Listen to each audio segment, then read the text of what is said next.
Hello again, Tom and Melanie Kenny here, off on our great Eastern trip where we're going to visit all the New England states, lots of places, and by the end of this trip we will have visited every state except Alaska, saving that one for sometime later.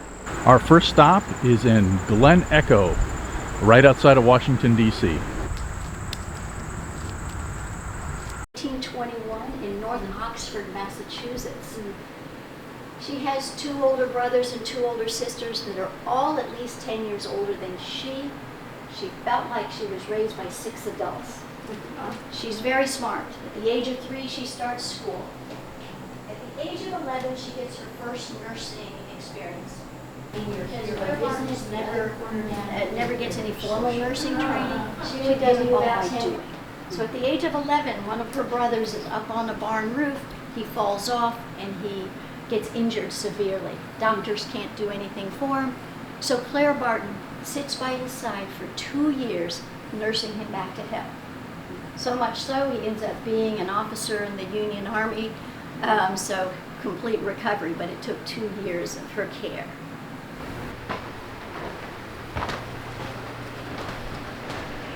Pretty bare bones in here. They're renovating the entire place, so lots of stuff is in storage. We just listened to a fairly long presentation at the Clara Barton house. Very interesting. Lots of historical things that I learned about Clara Barton and the American Red Cross. So kind of a neat place off the beaten track. Pretty quiet, not a big crowd at our little presentation. So it was very good. But basically, she's a self-taught nurse, and then spent a lot of time in the Civil War, actually on the battlefields. Later went to Europe for some rest and relaxation. Didn't do that. Took part in the Franco-Prussian War, and learned about the International Red Cross, and brought the idea back here and started the American Red Cross, and so was president of that for many years, till shortly before she died. And this house here behind me was the headquarters for the American Red Cross for most of that time. Our next stop here is Annapolis, Maryland, and the Maryland State Capital. And this building is the longest continuously running Capitol building in the United States, and was actually the nation's capital at one time.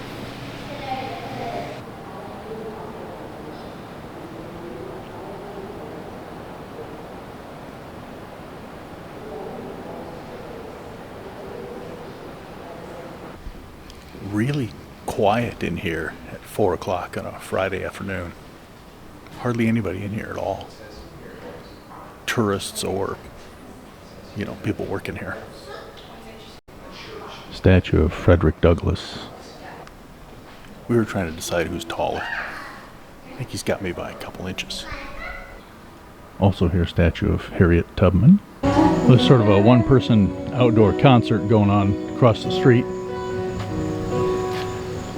But from outside, you can't get a good shot of the building. It's obscured in trees, and today the entire grounds are covered with construction materials. There is a one-way circle that goes all the way around the property, and it is tight with 2 cars parked on both sides.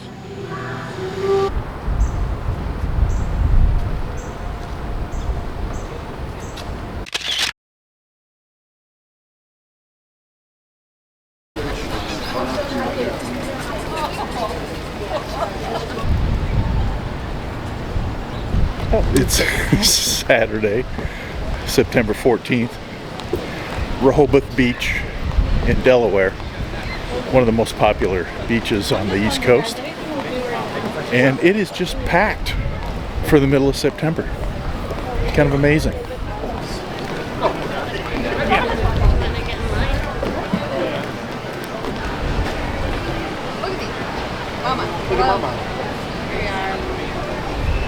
We walked down the boardwalk for a little bit. Now we're gonna walk back down the beach.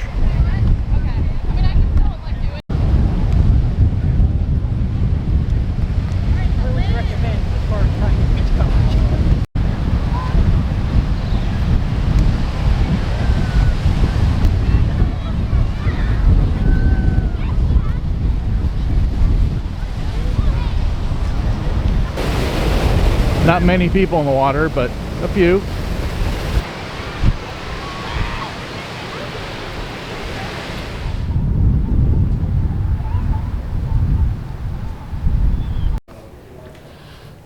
It's so quiet in here now.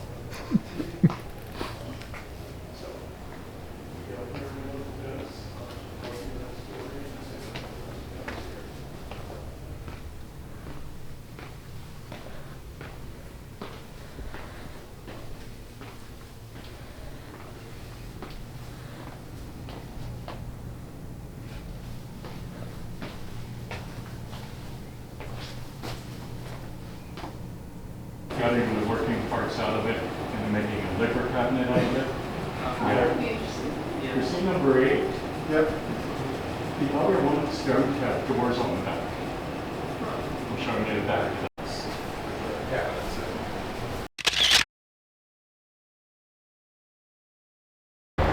Well, that was kind of fun.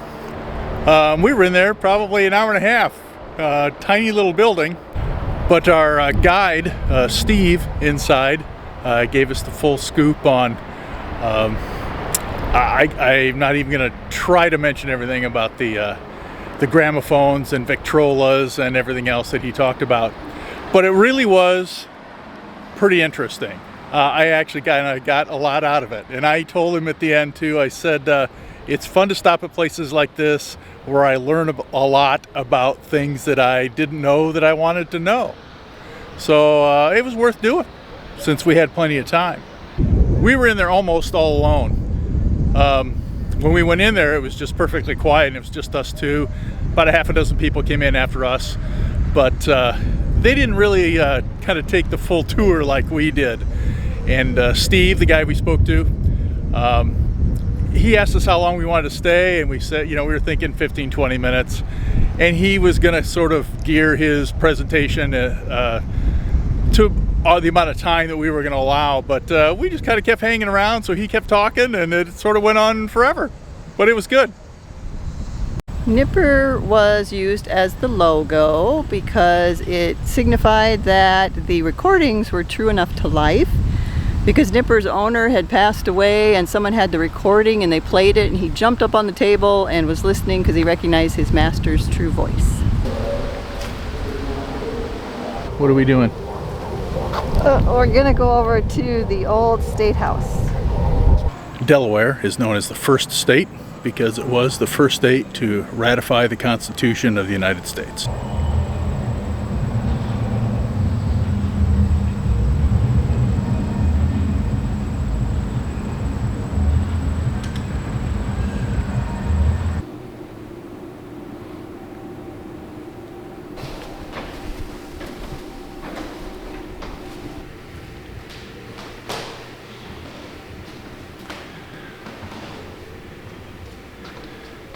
This would be the House chamber.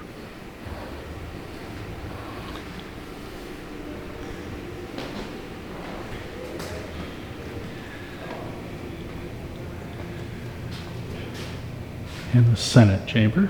The Delaware Capital. And there's some sort of event going on here, so we got a lot of music in the background.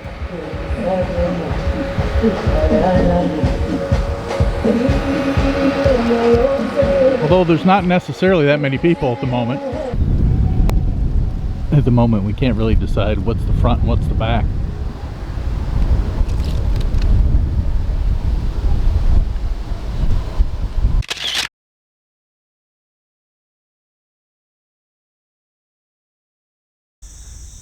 Bombay Hook is a mispronunciation of a Dutch name. So we're taking a 12-mile drive through this refuge, looking for wildlife. And it looks like it's a one-lane road most of the way.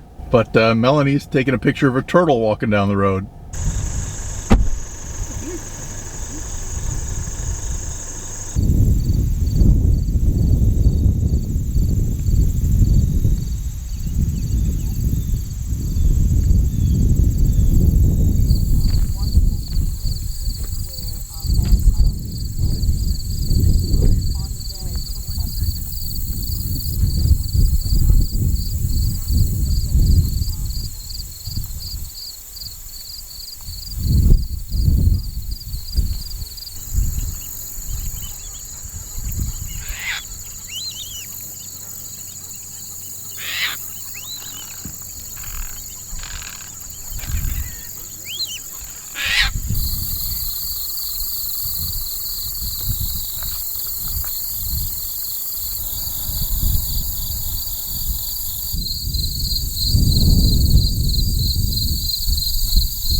we had read that the bugs are really bad out here.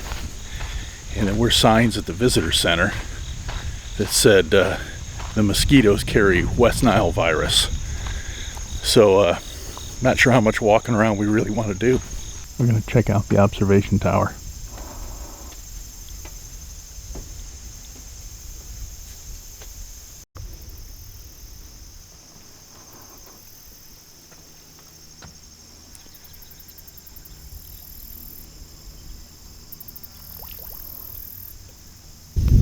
Actually, the breeze just picked up a little bit, but we've been commenting on the still water and the reflection of the trees and clouds.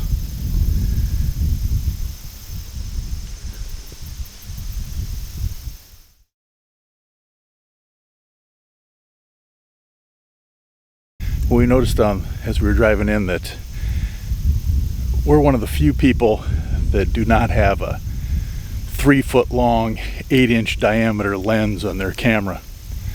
There's some pretty serious photographers out here. Just a lot of this on the road.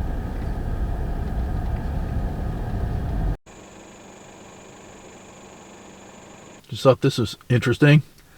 Our elevation is 0 feet above sea level.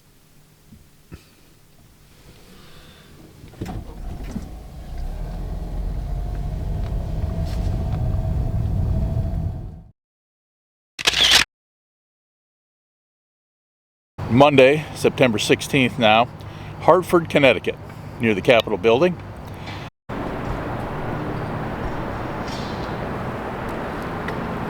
As usual, I was wrong.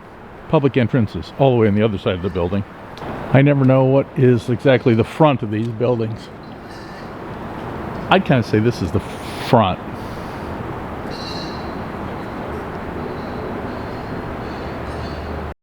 It's a Monday, 8:45 in the morning. There's just nobody here. It's weird. Doesn't anybody work?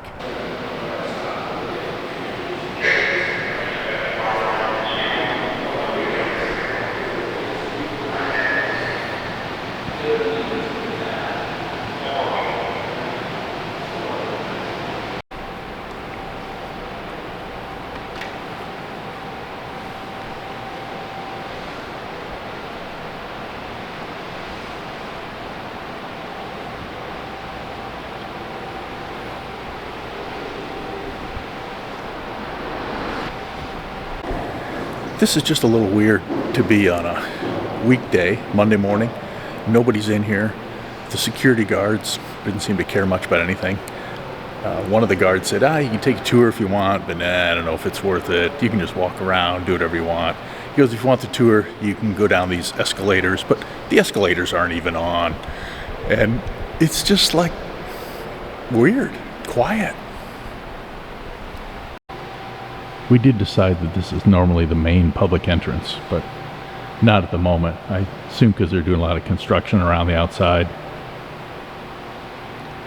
But I think the actual front of the building is through here.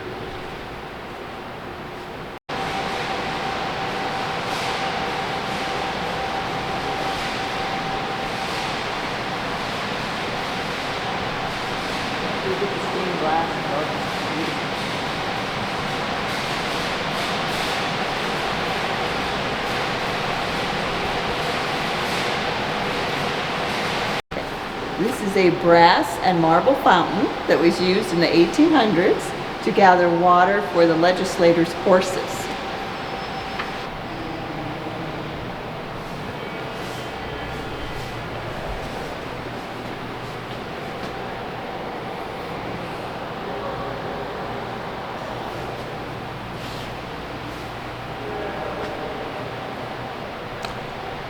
Melanie commented on how stately and ornate the place looks.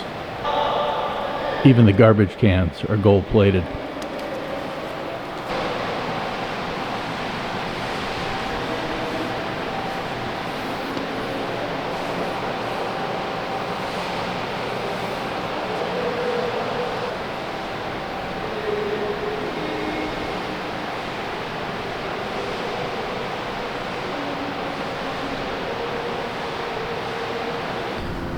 Well, that was an impressive looking building. We stopped to see the statue of Samuel Colt, of Colt revolver fame. But construction going on.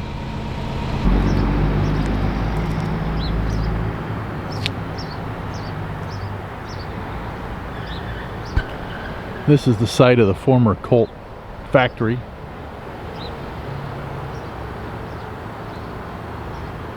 It's a multi-use area now. There's some apartments, part of a high school even.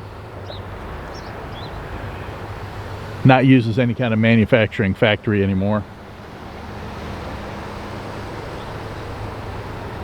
And the Russian-esque onion-shaped dome is what Colt wanted to put up there. He went to Russia, was inspired by buildings over there. And then on the very top is a Colt. Some of this just looks like any other office building.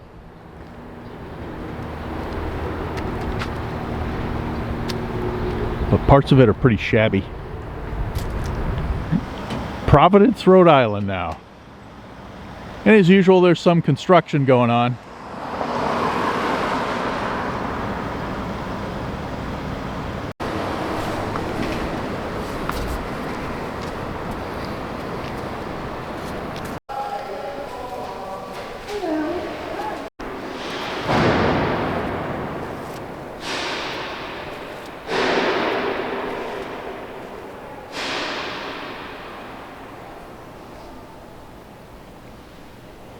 Hardly any people around, but it's noisy. Something's going on.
The statue of the independent man that symbolizes hope is what is normally outside on top of the dome.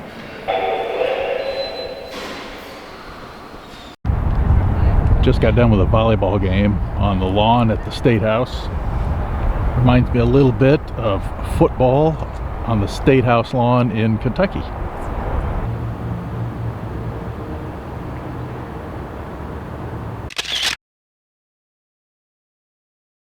Defaced by a bird. Could be one of these guys.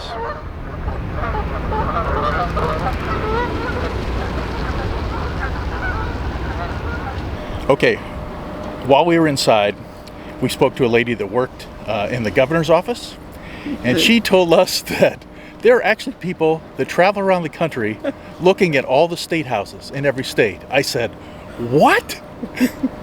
Tom thought I was the only person who wanted to do that. And I was sure I was right until today. So Melanie thinks that out here they're called state houses, because that's what she said. But we would call them capitals. But same thing applies. I can't believe the other people that want to get or visit at least all of them. Just down the road here, I'm going to get a little history on Roger Williams, who was the founder of Providence. There was a natural spring here somewhere that he settled near.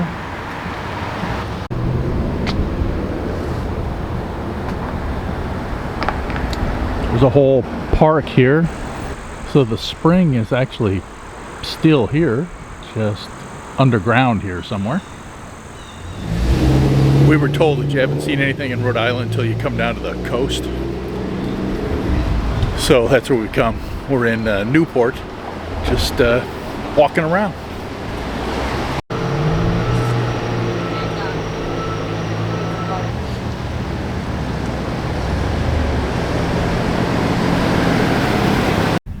We drove through more of Newport down by the waterfront, packed with tourists. Part of it looked like a stadium letting out. And then there's all these boats parked here.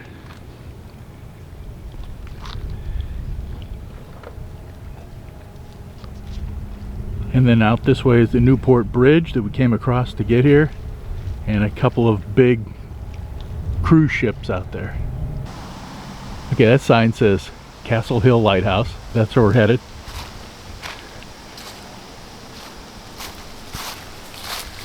But I was reading this sign. So evidently we can't steer off the path to the right.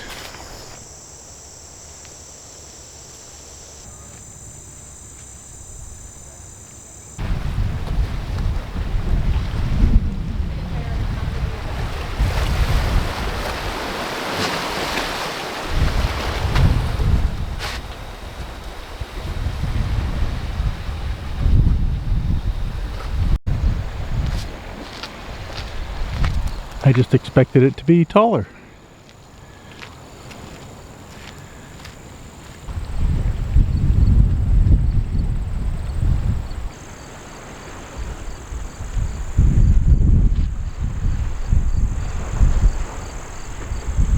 The private property belongs to this hotel event center. We drove up there just to turn around, and the valet parking cars told us where we can just turn around in the parking lot.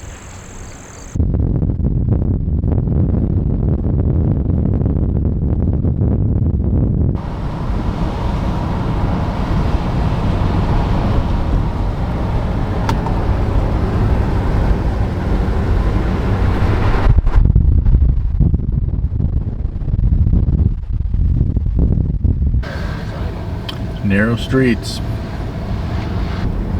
This is wider, but not much.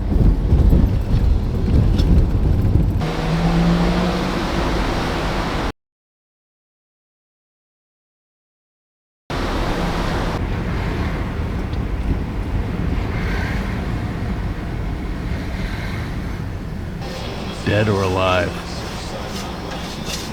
Back on this corner.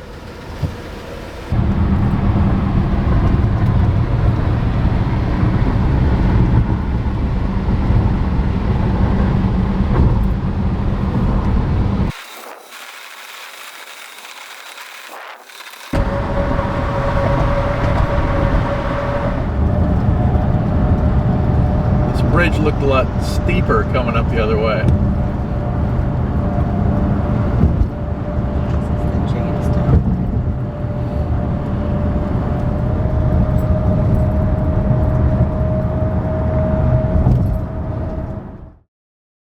Tuesday, September 17th, we're at the John F. Kennedy Presidential Library and Museum. We're going to go in and take a look around. But first I just wanted to talk about the traffic. The traffic out here meaning East Coast, is ridiculous. We came up through New Jersey, up the New Jersey Turnpike a day or two ago. And from just outside of New York in New Jersey, all the way through Connecticut and all the way through Rhode Island and up here now into Boston, it's just nuts.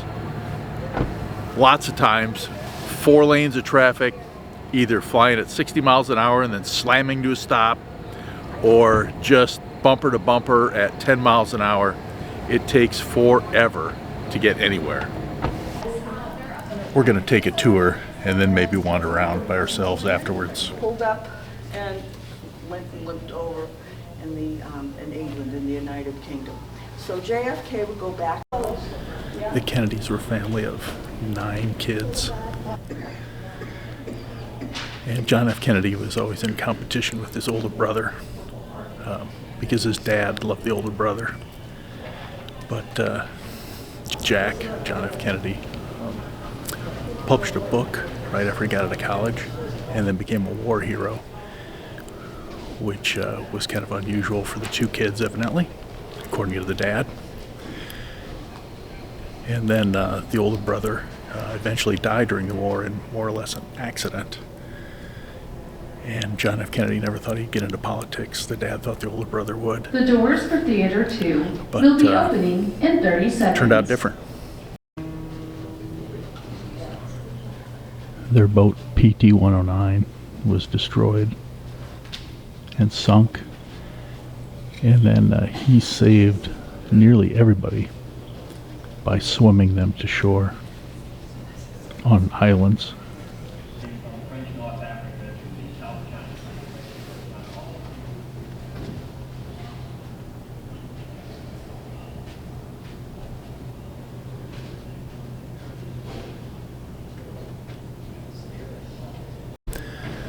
All that with a bad back that bothered him most of his life.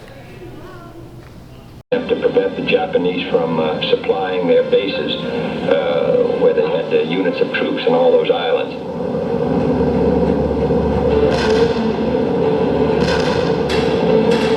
Well, our PT boat was sunk by a Japanese destroyer. Well, we drifted around for a day or so, and then we moved from island to island, and then finally about 9 or 10 days later we ran into a native, and we gave him a coconut, and he took it back to our base, and they came finally and got us.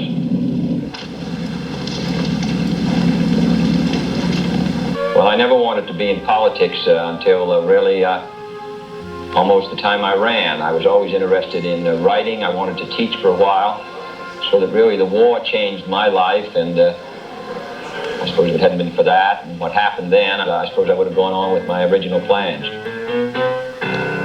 can fight and fight till he wins? Kennedy can. Kennedy can. When I first went into Congress in 1946, I represented a district that was very poor in Massachusetts. We had many problems, housing, many families were in need of assistance, and therefore my viewpoint on the necessity for social legislation came really pragmatically, through just observation. Really, once again, it seems to me, depends on the competence of the individual. We've had an extremely great number of talented younger men in the life of this country, from Jefferson and Hamilton and all the rest. And we've had a lot of very talented older men. I would really think, once again, it comes down to the quality of the individual.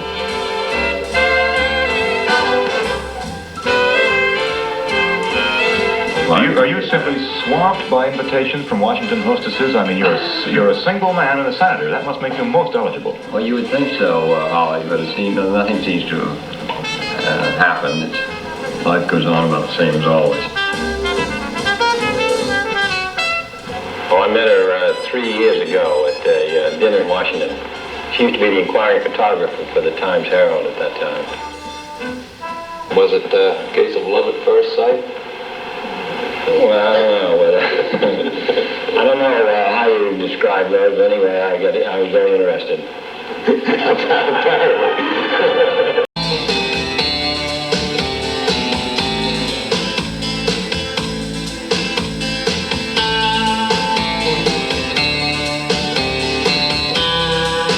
Perhaps no man is rising faster on the nation's political scene than Senator John F. Kennedy of Massachusetts.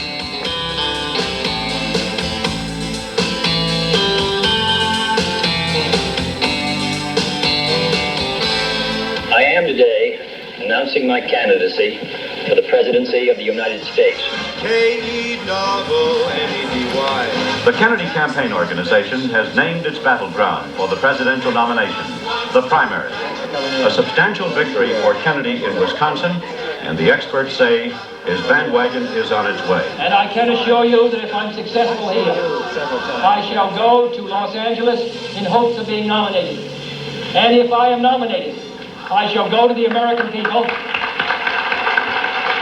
I shall go to them discussing the great and serious business that faces the American people in this difficult period.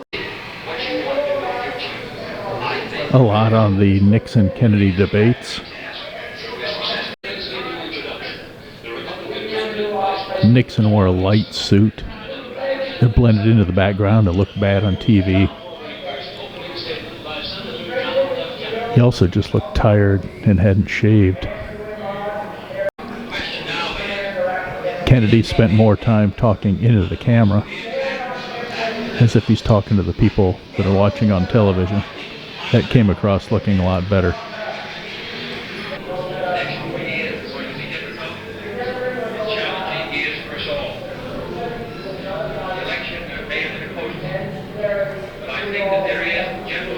As it turned out, the election was really close.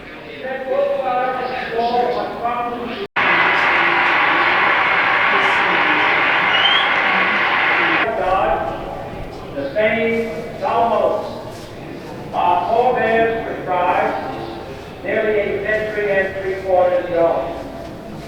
The world is very different now. In the long history of the world, only a few generations have been granted the role of defending freedom in its hour of maximum danger. I do not shrink from this responsibility. I welcome it.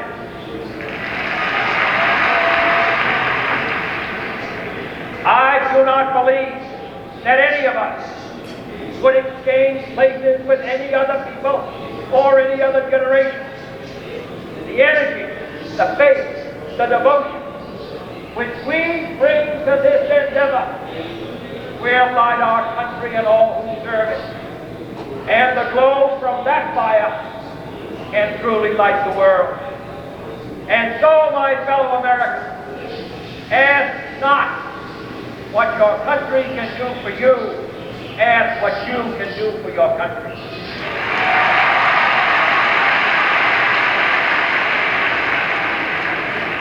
My fellow citizens of the world, ask not what America will do for you, but what together we can do for the freedom of man.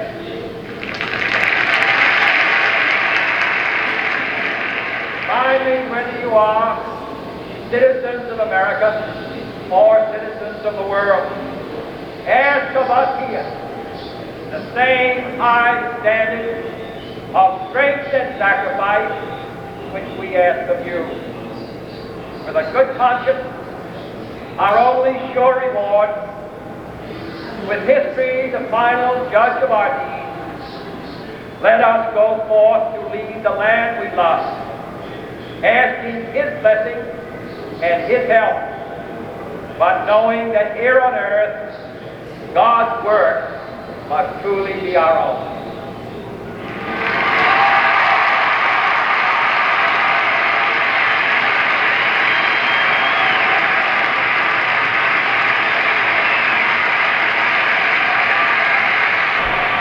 I guess it was really, really cold for that speech. And he was wearing long underwear, but did not wear a hat or gloves. But I think if you go back and look at that, some of the people behind him looked like they were pretty cold. To read the end of that. By June of 1963, 2.5 years after he won, by a popular vote of 49.7%, polls showed that 59% of the American people claimed to have voted for it. Jackie Kennedy had a real big part in dressing up the White House. She visited it when she was young and just thought it looked dull and the furniture was bad and there were no brochures showing you around. So she fixed all that. There are a lot of side rooms here and they're all showing little films. So if you kind of stand out in the middle, you're hearing a whole bunch of different stuff. Made the tour guide a little hard to hear when we were wandering around before.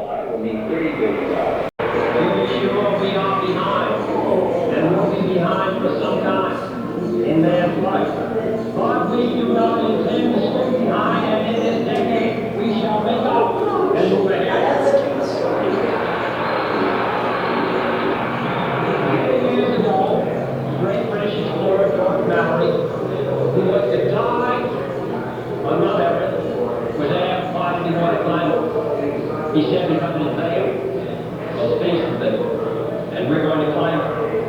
And the moon and the planets are there.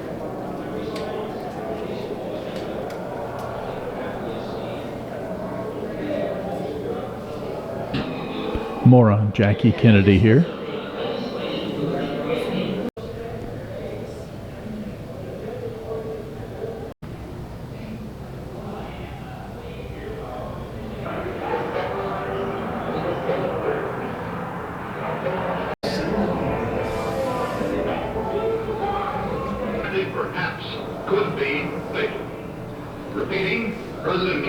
purposely put very little about the assassination here in the museum,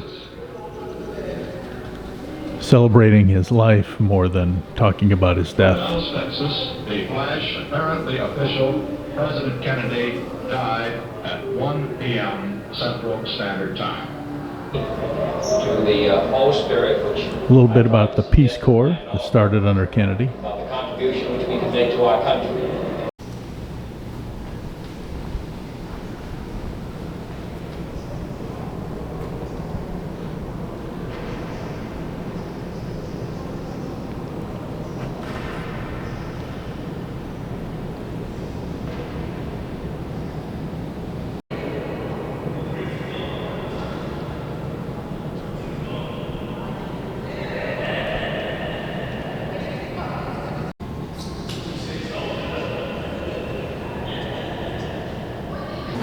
The cafe is supposed to have the best New England clam chowder.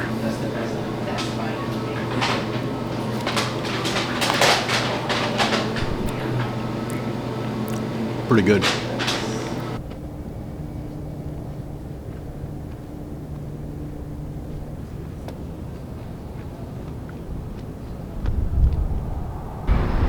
Okay, we're going in to eat. Melanie found this place.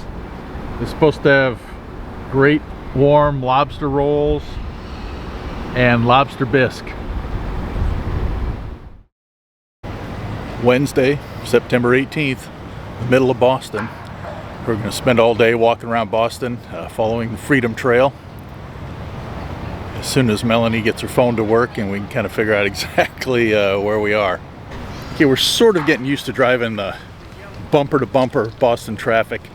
It's pretty crazy. It's really bumper to bumper everywhere. But people are polite enough to, if you put your signal on and stick your nose in the other lane, they'll let you in. First stop is the Capitol.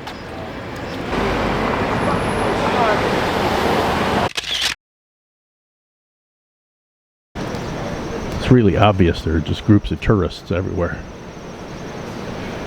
There are 3 tour groups right here.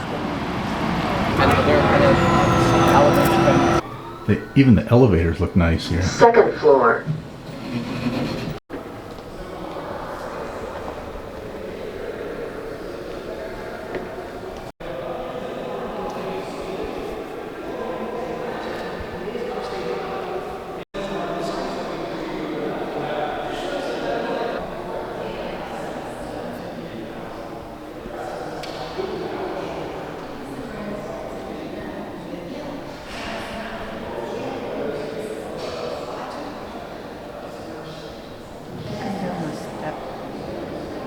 Sorry.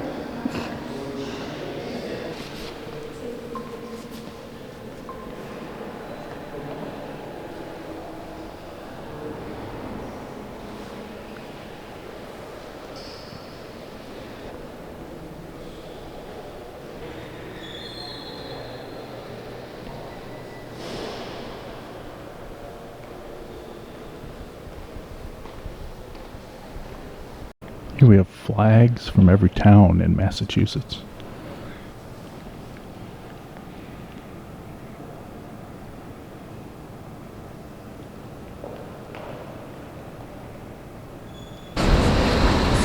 And follow the markers.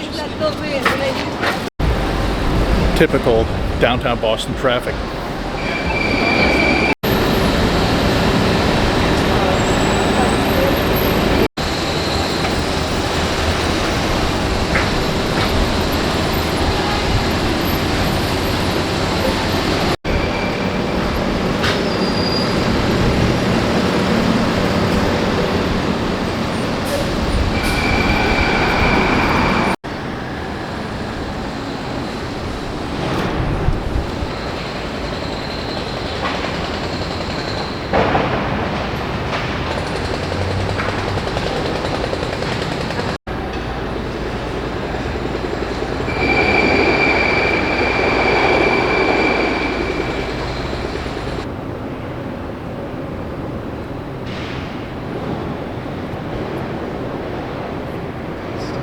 About him for being the president of the Second Continental Congress in Philadelphia.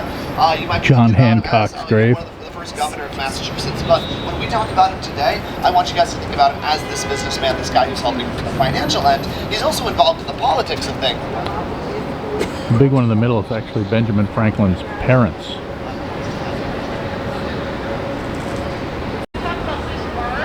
Melanie ran over there to get a picture, but then one of the tour groups just crowded right in front of her.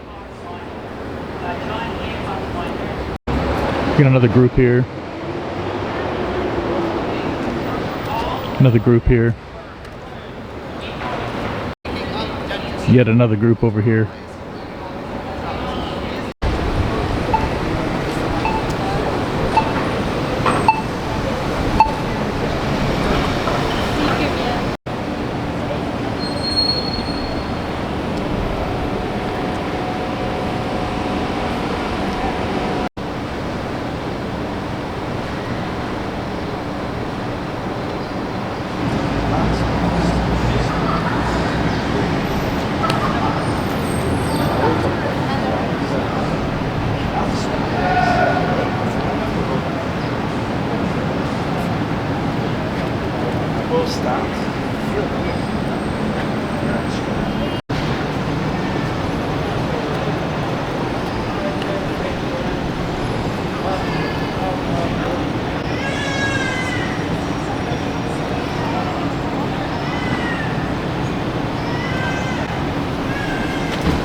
Might have to come back here to eat.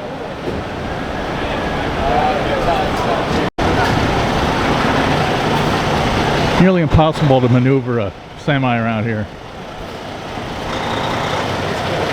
They had to move a few parked cars to do this.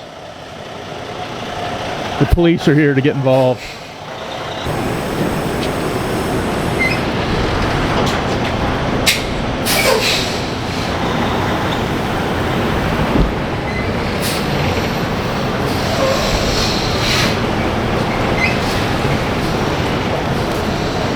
Cannot believe he didn't hit these guys. And I've been complaining about how hard it is to drive our edge around.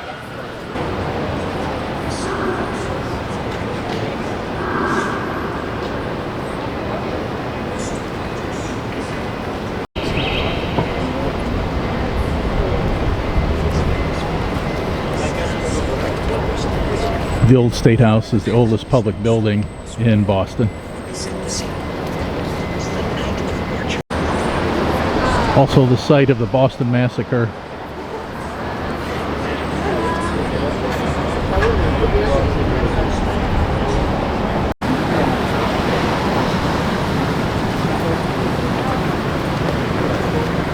The little trail of bricks is easy to follow.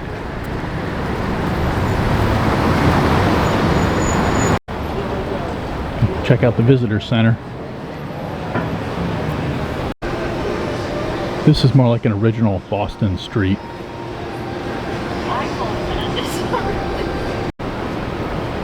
Now this place also claims to be the oldest tavern in the United States.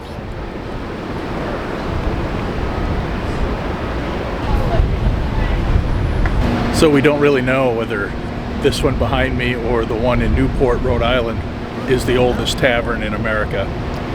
We Googled it last night and still couldn't come up with a clear answer.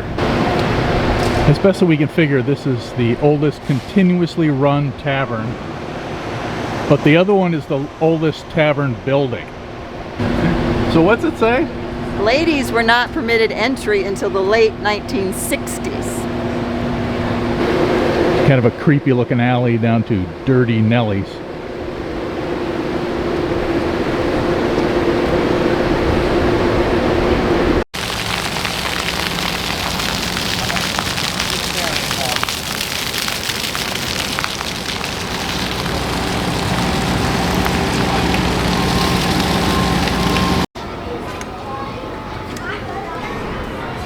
It's the oldest wooden structure still standing in Boston.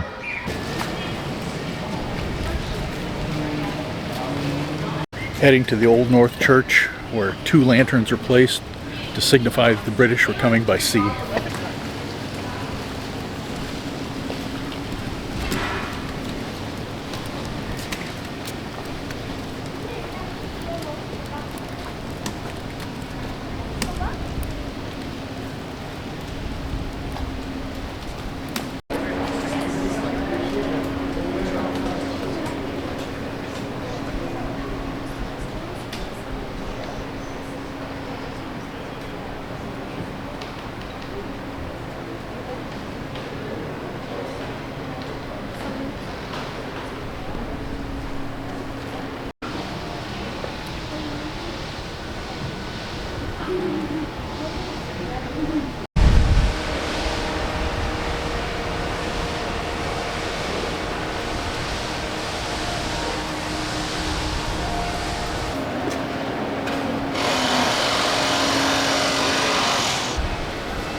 Here we're crossing the Charleston Bridge into Charleston.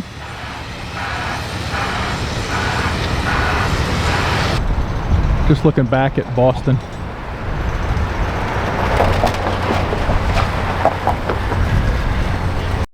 This is the Bunker Hill Monument.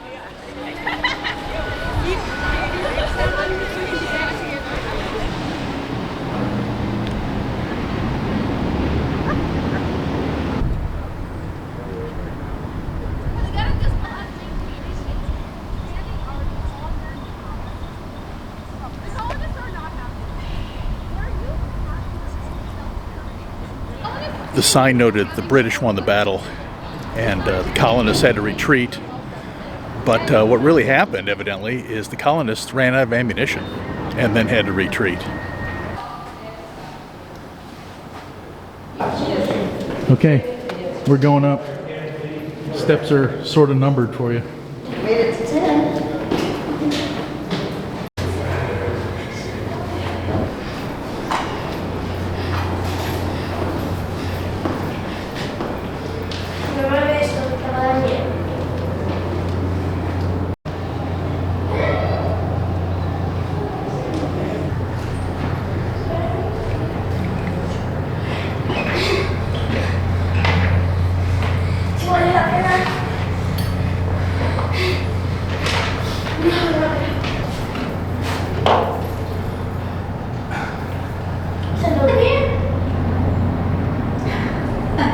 Well, I hope I don't look too sweaty, but I'm kind of soaked with sweat.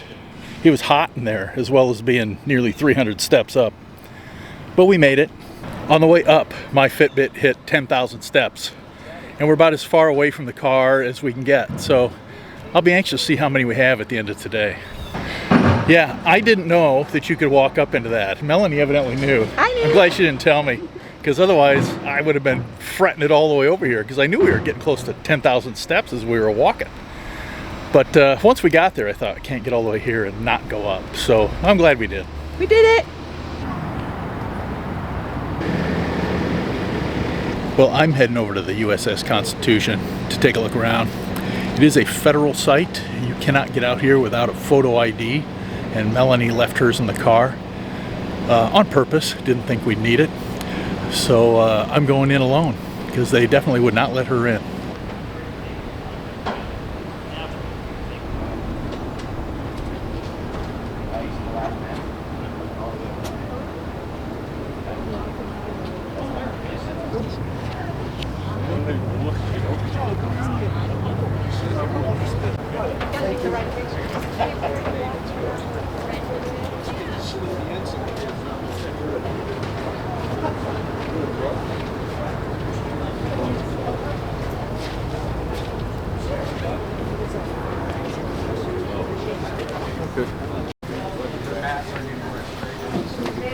You're supposed to go down backwards.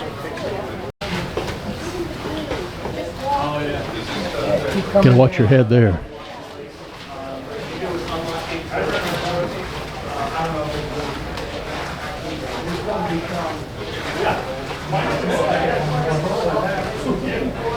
Wow, all cannons. Can't go down to the lower level.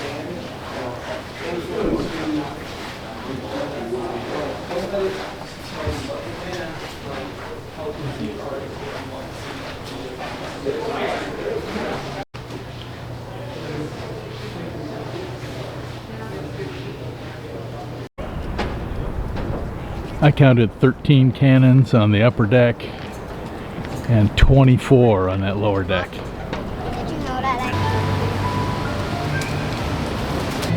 I kind of passed by this on the way down. Thought it looked pretty, so we'd catch it on the way back.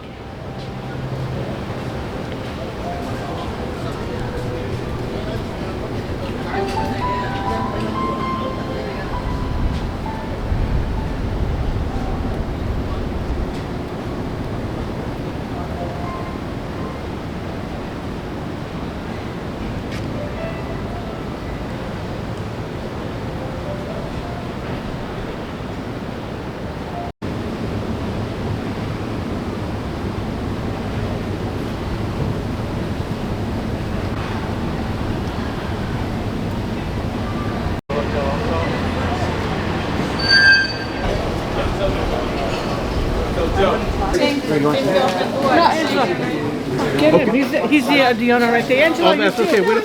We don't care about the order. Next, please. You're the one that gave us excellent service. Oh, thank you. Did you get it? She needs a raise. I'll be on YouTube if you give me free YouTube. Yeah, we stopped at Mike's Pastry to get some delicious pastries. Busy place. And the lady that helped us was just really nice. And she was, actually they were filming a TV spot in here beforehand. And Melanie said, they should be filming you, you're doing all the work. And she said, oh great, thanks. And then she said she was actually speaking Italian to some customers a while back that said that they saw her on YouTube in Italy. And so I said, well, I'll put you on my YouTube channel. So there it is. Shooting some more things. I wanted to get this guy's camera set up. This is cool. Yeah. We'll just go ahead and move that.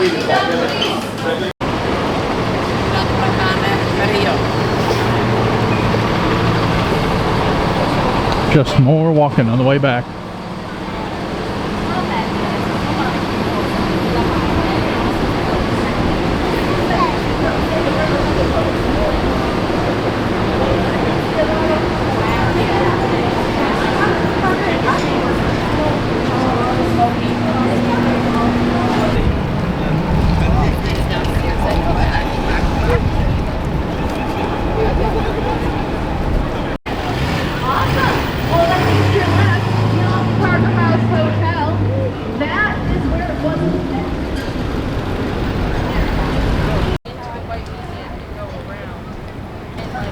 Took us a long time to find the ducks.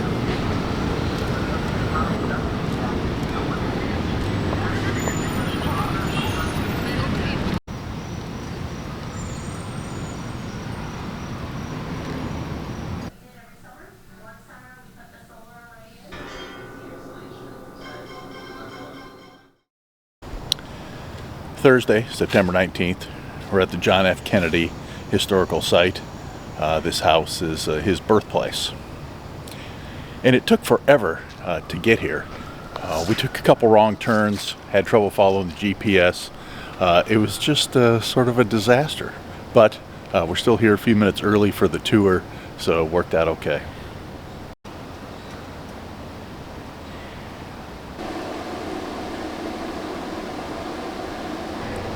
Well, we were the only two here, so we got a kind of a personal tour, and it was pretty cool. They didn't allow any flash photography or video inside. I didn't ask why, but so I didn't get any video, but Melanie did take a lot of pictures.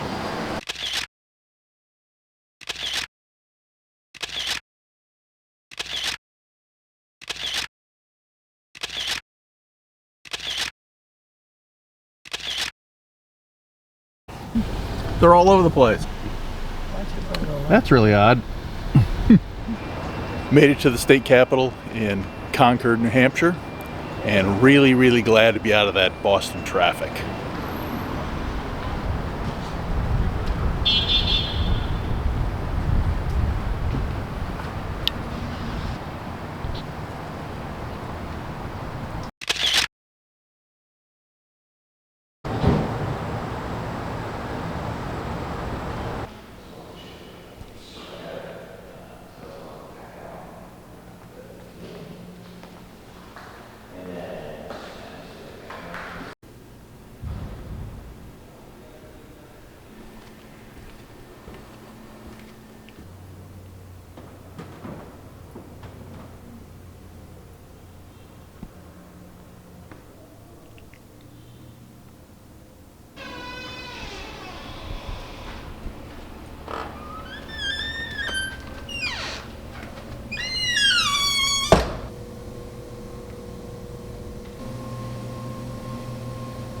Governor's office.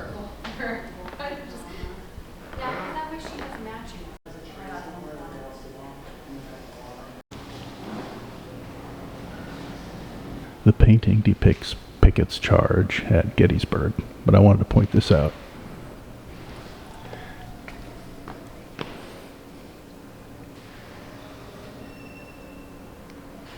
Okay, we're in New Hampshire now, in the White Mountain National Forest. Driving on the Kancamagus Highway, if I'm pronouncing that correctly. Or the Cank. Kancamong? Well, no, they just call it the Cank. Oh, they call it the Cank. Okay. This is roughly 30 miles, a little more. It's supposed to be a very scenic highway. And we're going to make a couple stops here and there to see some things. We are driving this west to east from Lincoln to Conway. The leaves are just starting to turn.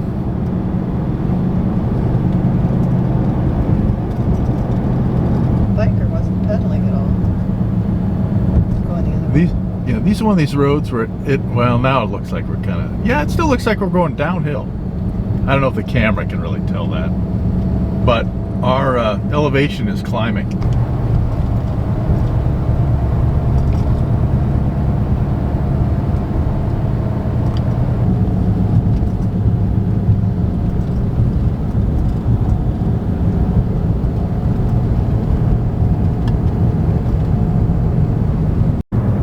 Just crossed the pass at 2,855 feet. Stopping at the Sugar Hill Scenic Vista. That's the Three Sisters off in the distance. This is Sugar Hill here in the foreground.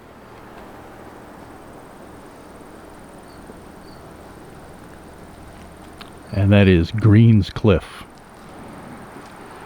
Okay, our first stop, short trail to Sabaday Falls.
It looks really deep.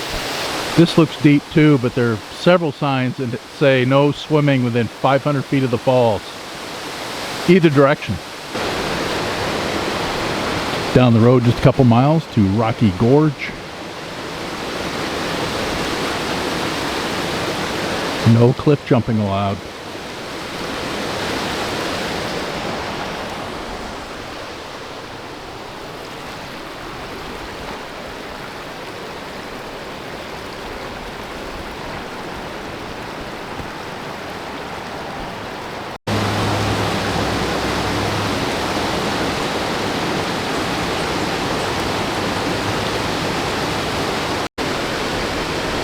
Little color in the trees and the sunlight.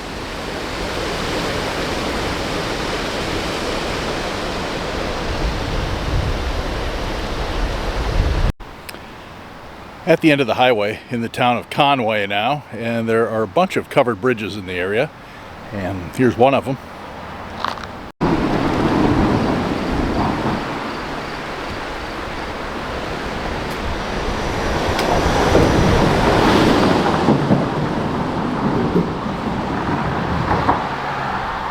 I believe it's just one lane. You gotta wait for somebody to get off before you get on.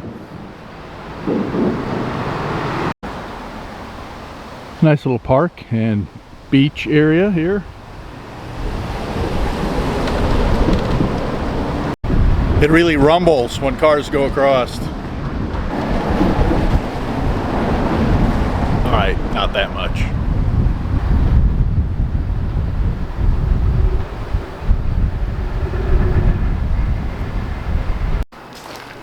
Here's another one, blocked for traffic and used for a picnic area.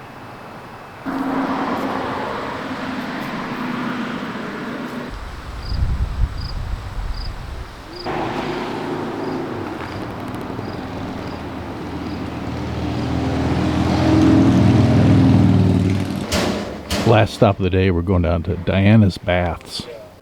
A little over half a mile. It's actually kind of dark here in the trees.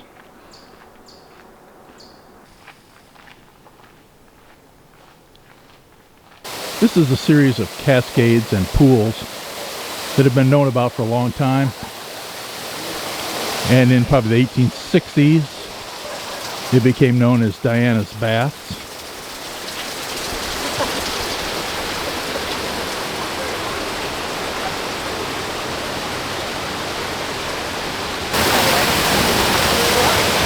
The owner of the land back in the 1860s built a mill here.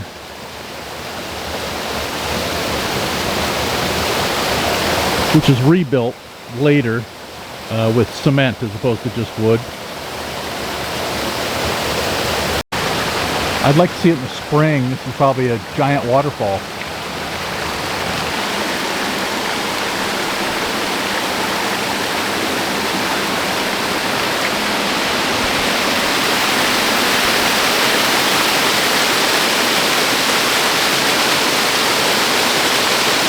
$10,515 steps without trying. Friday, September 20th, just before 9 o'clock, they just opened this road, so we're going to go up.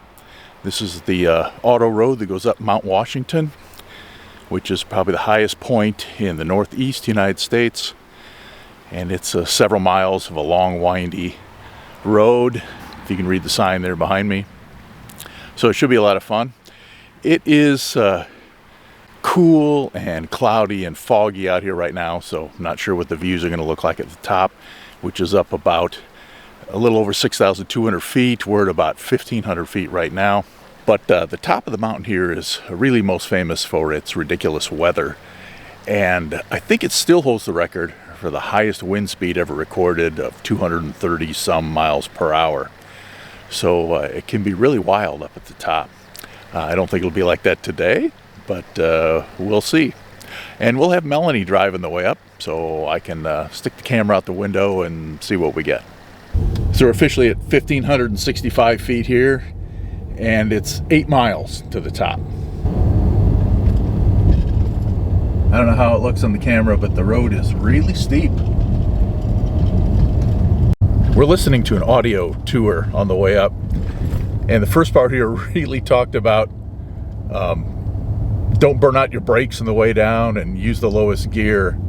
So it could be dangerous. We're heading up into the clouds. We're about the 4-mile point, and it's getting worse. It looks like it just drives off a cliff into nowhere.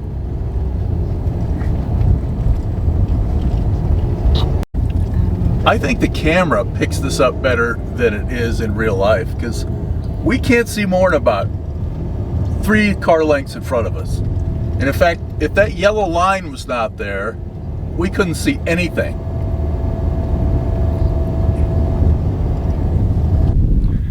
We stopped for a minute, just kind of for the fun of it.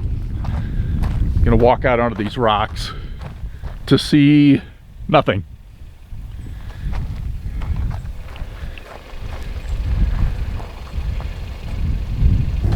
All right, I'm getting a little nervous, and I'm not even driving. It is, this is probably as scary as we've ever driven in anything. The fog is what makes it bad. Yeah, you really can't see. And we don't know where the road goes. This looks like a straight drop off here at 5,000 feet. But I really don't know.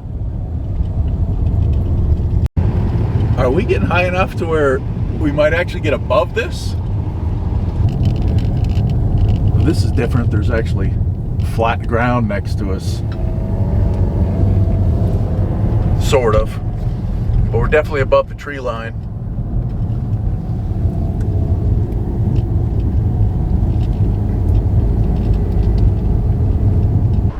Check this out. If I point the camera up, you can see blue sky. Oh, I don't know if you can tell this. Melanie's got to keep her eyes on the road. But this is like being in an airplane. All right, we're on top. It is super windy and cold up here.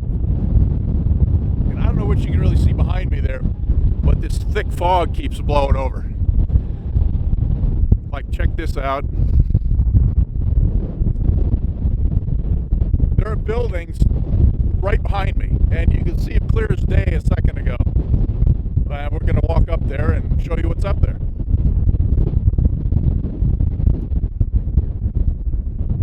Okay, here's the shot I was looking for.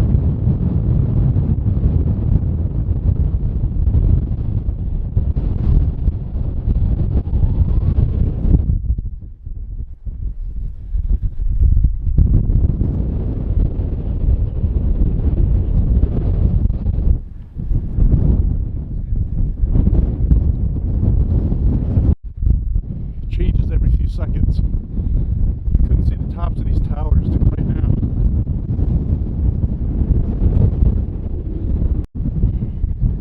Kind of a gift shop here.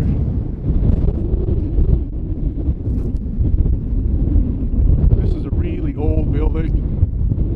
Can't remember when that was built.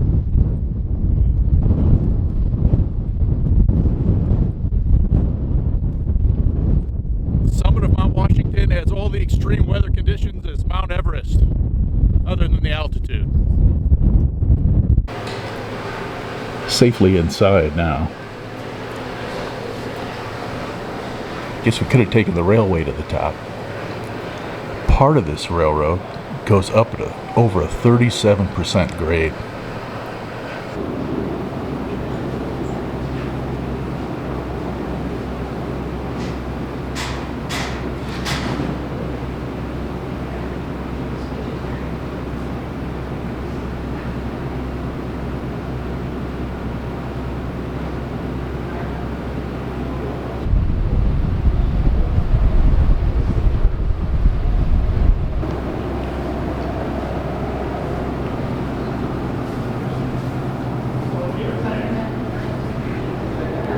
Wild animals.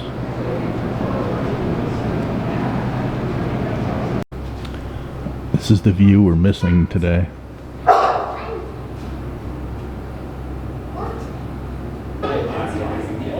Bright mice forms whenever a cloud passes. passes over the summit, whenever that cloud's beneath 32 degrees, there's actually little bits of moisture that are inside that cloud, and those moisture particles actually stay liquid even though it's below freezing, and they can stay below freezing to temperatures as cold as -40. Those low moisture particles, as soon as it hits something, any surface that's either 32 degrees or below, it'll freeze right on contact, and it's that rapid freezing that starts to accumulate this really nice white, feathery rime ice. It's a really great story at the end of the storm where the winds are coming from, because essentially you get pointing in a certain direction, these long feathers that go out, and that actually shows you the direction from which the wind is coming from. It's a little counterintuitive, but it grew right into the direction of the wind. They will cover anything. You, me, the building out here, or any of our instruments. It's actually one of the major reasons why we need to keep the station manned. Appalachian Trail actually comes over the top of the mountain. And we're starting to get a view over here.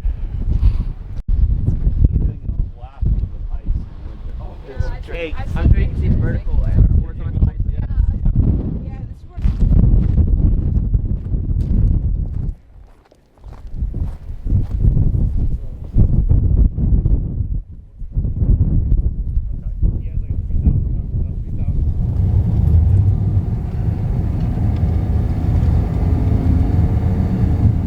Weird looking road.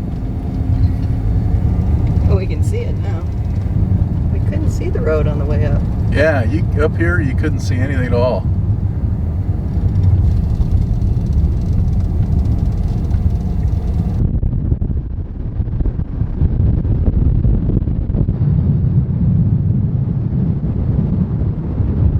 Stopping to cool the brakes. So I thought I'd pan around a little bit.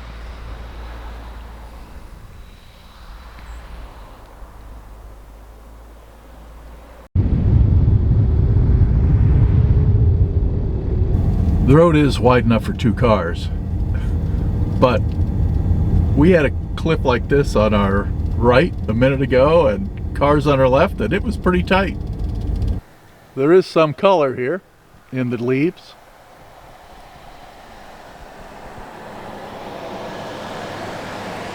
Okay, back down at the bottom. I can't remember what this looked like this morning.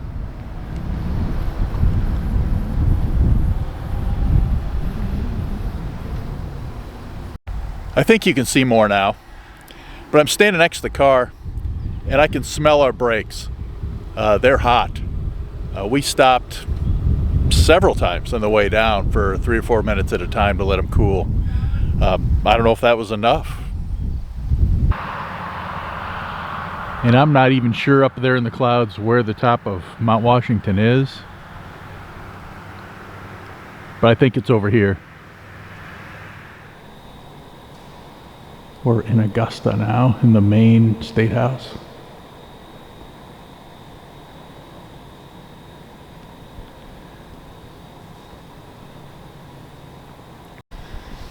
We're on the 4th floor, working our way down.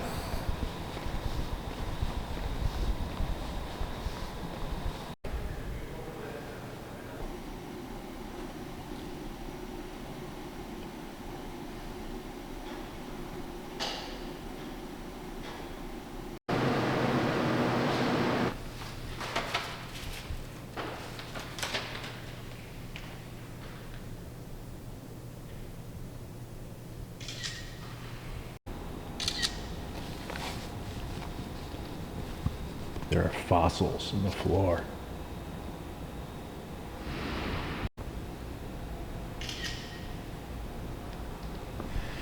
It's been quiet in all the state houses we've been in, but this one is just plain cryptic. It's like a tomb, other than about 2 other tourists. There's just nothing going on in here. Okay, we'll walk out onto the veranda in the front of the building.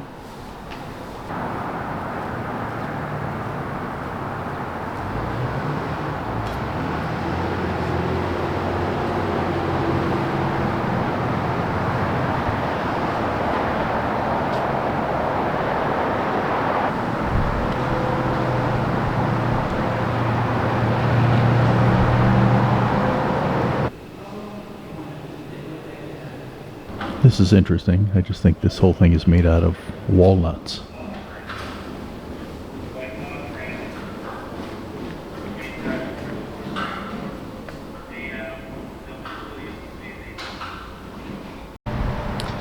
This is Samantha Reed Smith, who's from Maine here.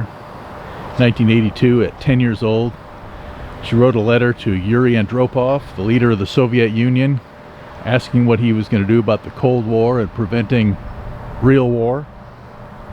And then the Russian government invited her and her family over there, so they took a big trip to Russia. Unfortunately, she later died in an accident with her father.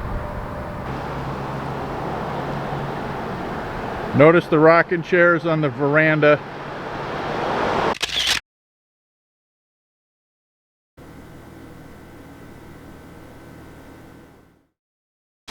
September 21st, Saturday, Acadia National Park, about 56 degrees and rain.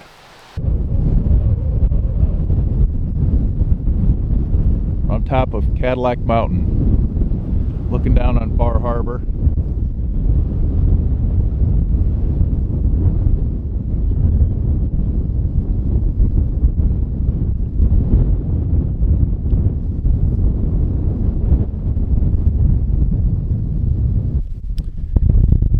About 50 degrees with a wind chill of 20.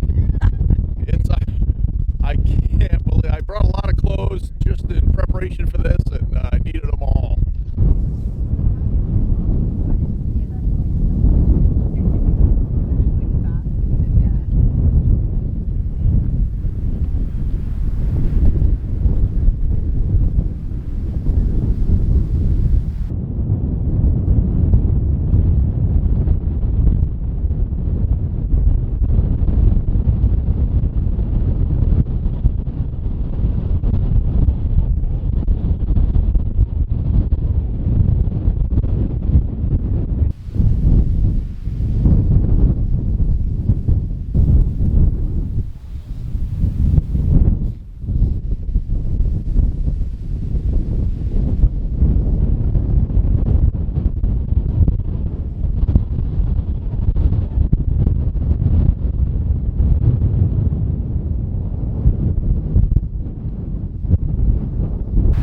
Okay, Melanie searched all over the place. I found it! And found the actual high point. 1,530 feet.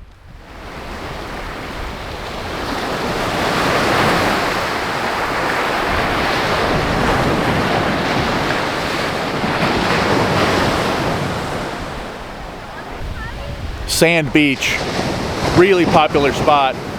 We got really lucky and just got a space in the parking lot. Otherwise, they're parked up and down the road for, you know, a quarter mile each direction. So it's pretty crazy. The seal is way over there. Oh, and there's a seal in the water. We're going to try to catch it. Well, he was right in front of us, but he's way over there now. But we saw one. We did. And we're about to take the Beehive Trail. We're starting here on Sand Beach, and then we go uphill. There are a few things that make this hike really unique. It's only about 2 miles round trip, but part of it in the middle, about 6/10 of a mile, is straight up the cliffs. So there are spots where you've got a steep rock wall on your left, about a 2 or 3 foot wide trail, then a steep drop off the cliff on your right. So it's supposed to be pretty scary. There are other parts where you have to climb up rung ladders that are built into the cliff. So it should be really cool. It's 11:30. Temperature somewhere in the 60s and breezy, but here in the woods you don't feel the breeze. I assume you will up on top. And we were told not to do the trail if the rocks are slippery and it's wet. It rained a lot last night, but I think everything's pretty dry right now. Lots of people out here today.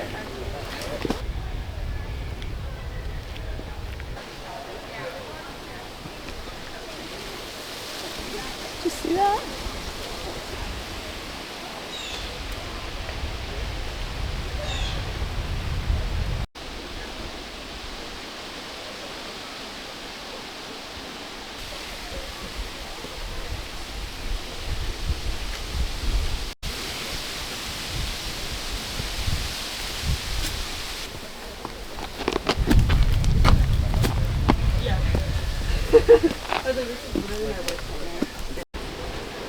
Making progress.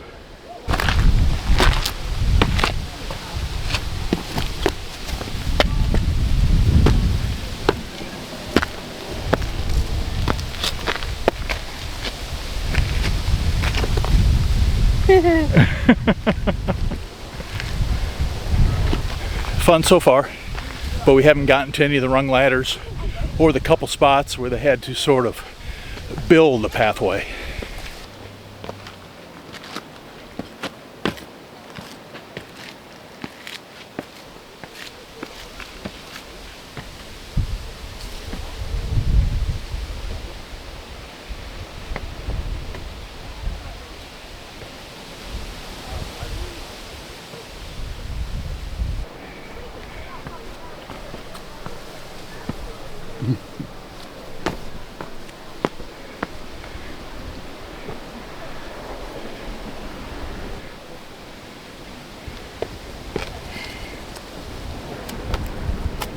Ah, piece of cake.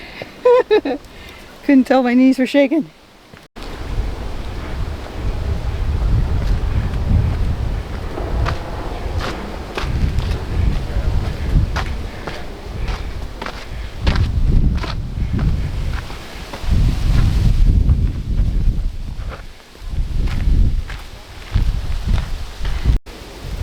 Now the fun starts.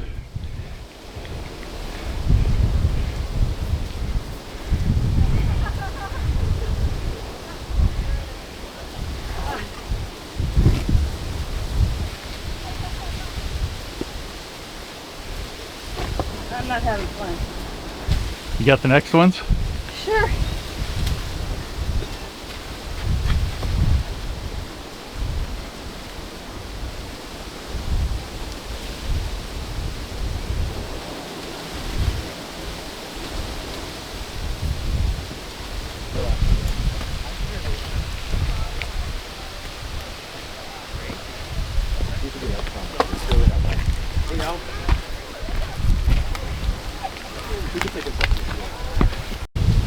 Bit of a log jam here.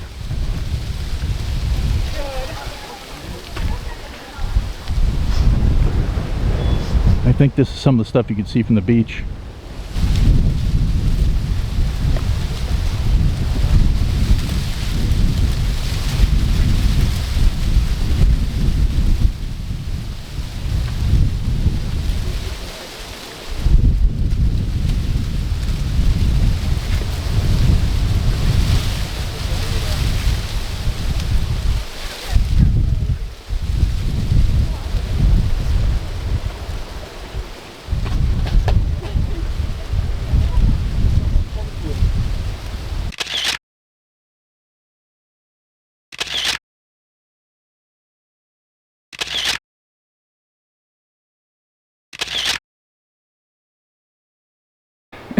This is a good shot.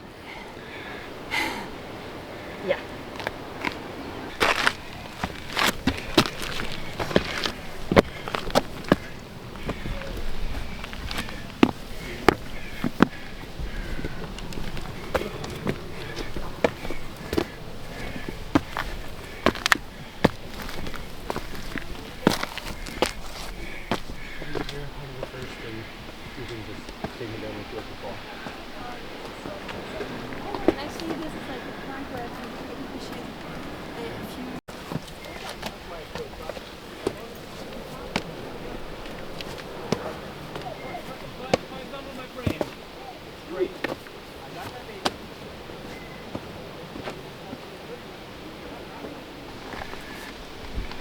Are you sure?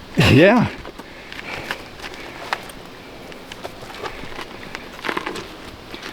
Just stay left of the tree. Yeah. This is the part I'm most nervous about.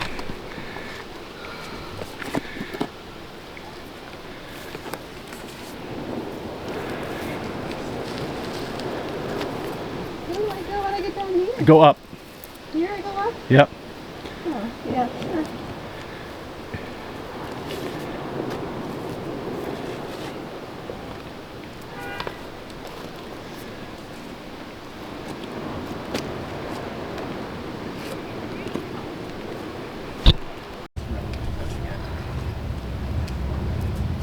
see a hand one right here.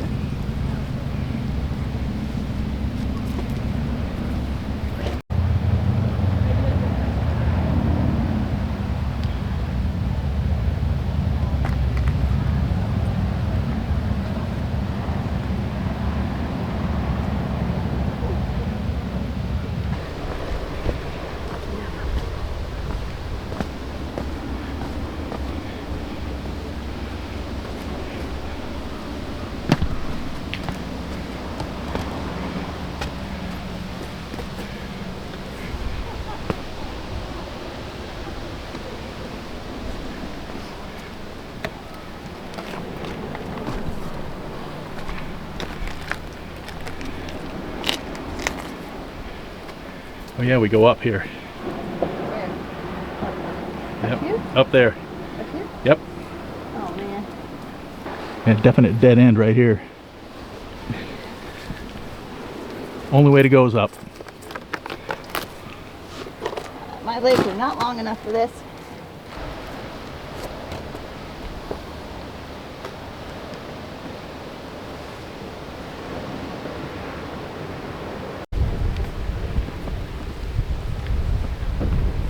There's no good way to film this without a GoPro. So I'm going to put the camera away till I get to the top.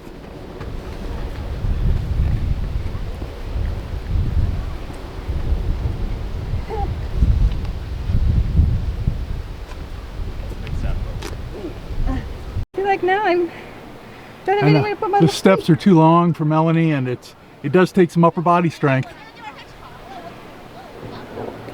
For a different reason. The thing is, you really don't look down when you're climbing up. It does make it easy. Easier.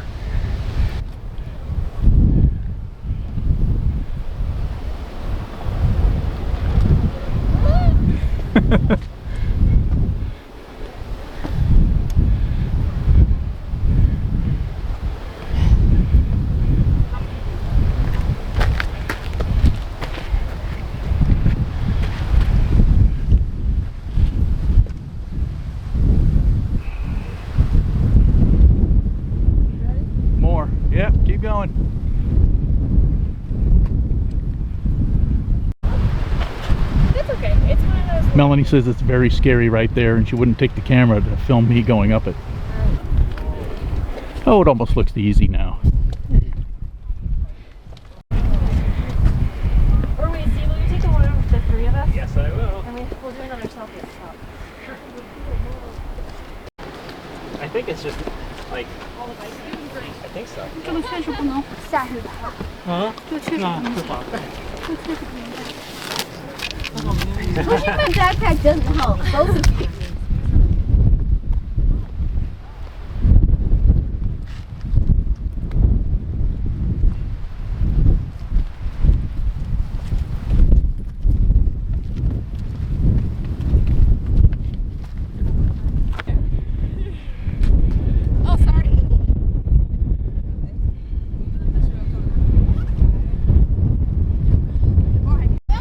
All right, we kind of thought this was the top, but there's more to go.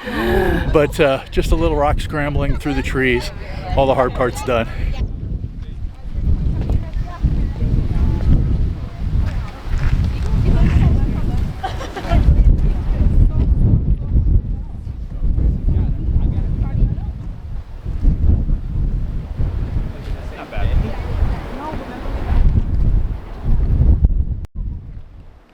Doesn't look like much when you just look down at the parking lot, although it is straight up.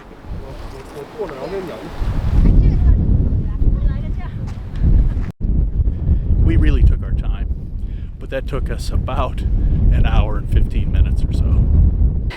It just seems a little less impressive when you're up here with 50 people, maybe more, but it was really, really cool. I had a good time. I think Melanie struggled a little bit with short legs and long reaches. Mm-hmm. But and the rungs are actually kind of slick. But you're always looking up and you're not looking down. So Melanie had the gloves. That and really helped her. And people commented that was a good idea. Yeah. But since you're always looking up and not looking down, it took a little bit of the scariness out of it. There were just a couple spots where you really felt like you're on the edge. But otherwise, I give it a thumbs up. I liked it. Yeah, I agree. I did it. Not going to do it again.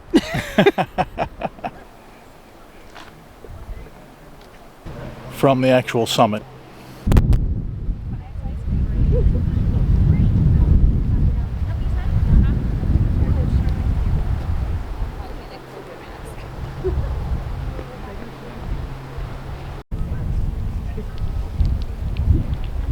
Pretty sure this is the summit of Cadillac Mountain.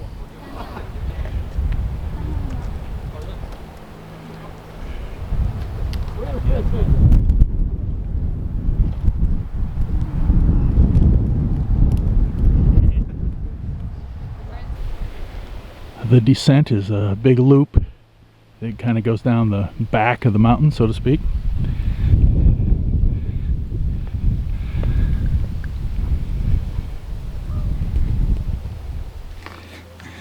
All right, do you need help? Yes.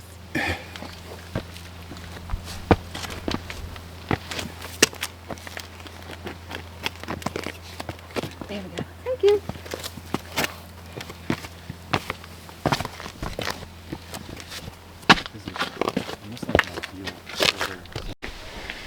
So I thought this was just an all easy path on the way back, but I guess there's a little rock scrambling in there, right? A little bit. See, even this would have been kind of a tough hike to come up.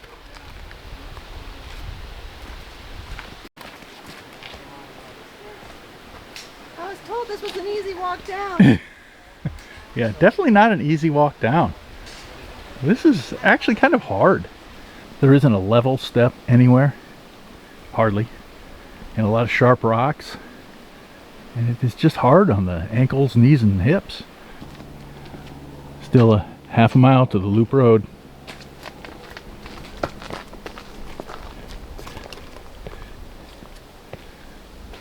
Hi, this is more like it. Steps here, but a lot of this is just a trail through the woods. One more shot of people up to the top. Hard to believe that Melanie did that. I can believe I did it. I thought that the chimney tops in the Smoky Mountains looked pretty scary, and when we were on it, it kind of felt scary. But yeah, this does top it. Back at the car at 10 minutes to 2.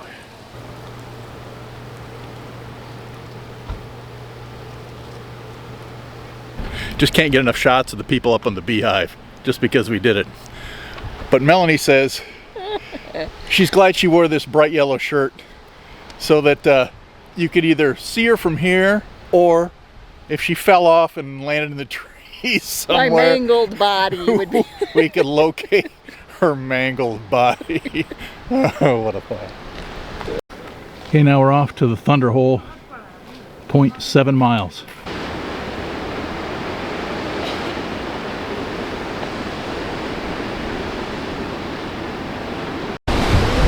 This must be the place.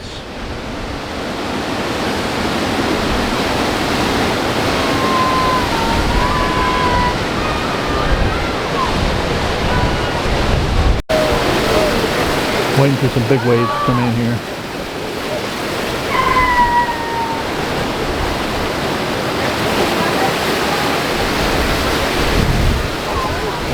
Pretty wet down there. You gotta wait in line to go down and take your selfie. I don't think we're gonna do it.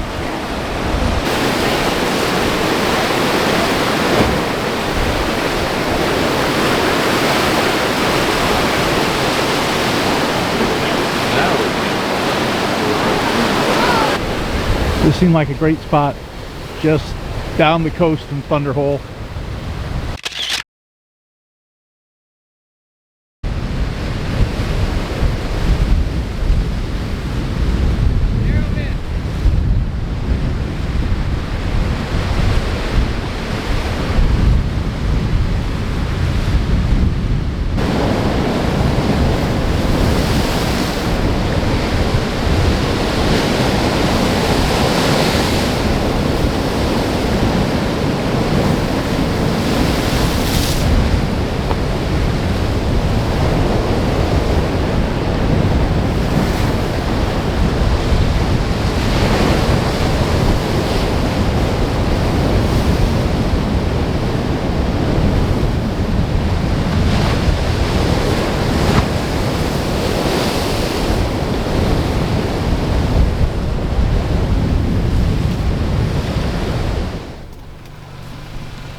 Well, we've driven down to Bass Harbor to see a lighthouse down here, and it looks like we're not the only ones. There are just cars everywhere down here. Evidently there's really a small parking lot and just this huge lineup to get in the parking lot. Every once in a while a car or two will come out, and this line that I'm sitting in will advance down another car length or two. But Melanie got out. She's going to trot down there and see what she can see, maybe take a few pictures. Oh wait, we're moving forward right now. And then that might be all we get.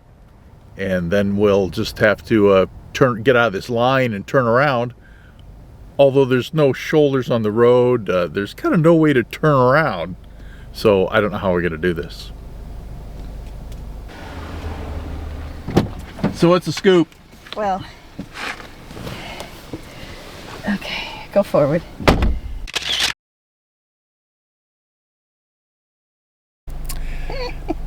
Okay, we are going to turn around and head out of here. Frenchman Pierre Dugas settled here on St. Croix Island in 1604, and that was the beginning of the French coming to Canada and the United States. They stayed here with the Passamaquoddy Indian tribe. We actually told them not to stay on the island through the winter, and they tried to, and it was hard. They ended up moving off later. Died of scurvy. Yeah, half of the men died of scurvy.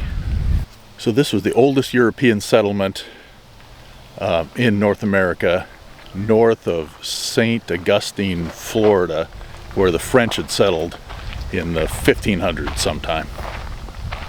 We walked down a short interpretive trail with some statues and some information. This must be Pierre Dugas.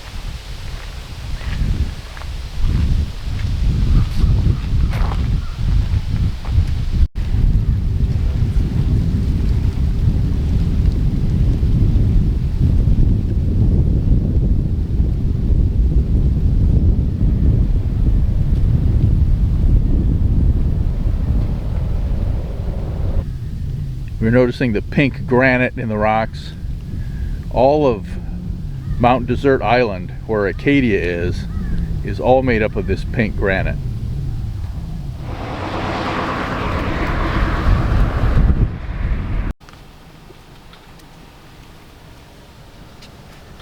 Waiting in line to cross the bridge to get into Canada.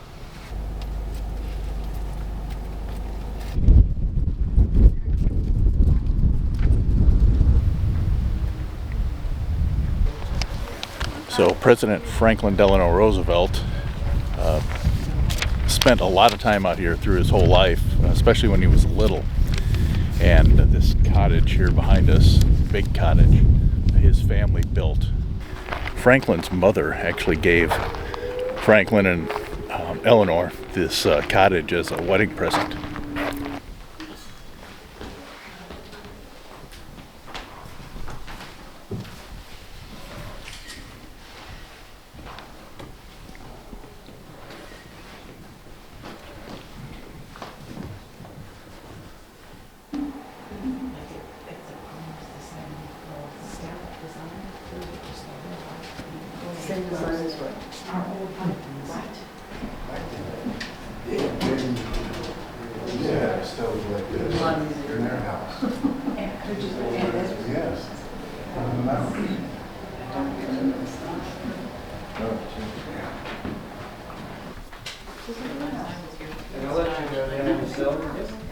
So the first bedroom on your left in there is Louis Howe's room. He was Franklin's political advisor, close family.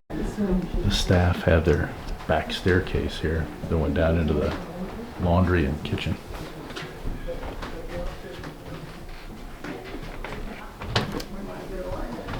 This whole wing was for the staff. And then one more bathroom upstairs. 6 or 7 staff members. He would have stayed downstairs. That's a guest room. And some of the kids' rooms were down here.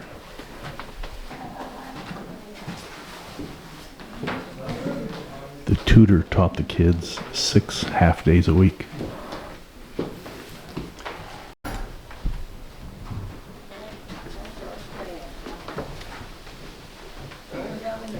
The 2 youngest boys had this room. Just let you get some pictures, and then we'll go back down.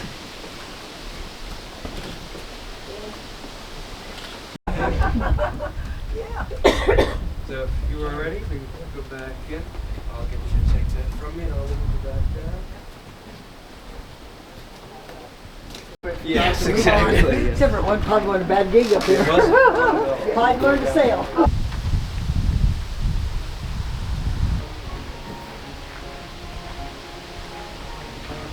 The Hubbards and the Roosevelt families were good friends. No tour here, but today there's somebody in there playing the piano. A giant wraparound porch.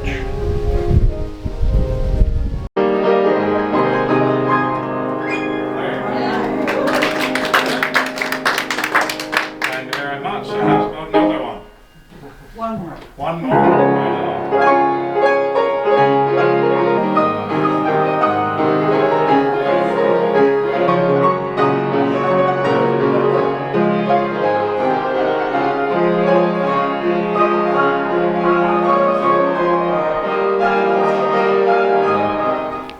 This is the Mulholland Lighthouse.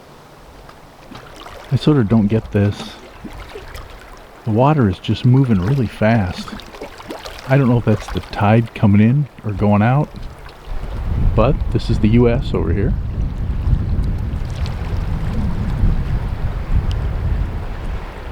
And the bridge we came across.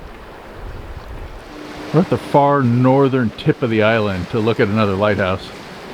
Yeah, just reading this sign. I think the tide is actually going out at the moment. But I'm not even sure if the beach is exposed at all right here. No beach. So the lighthouse is out here.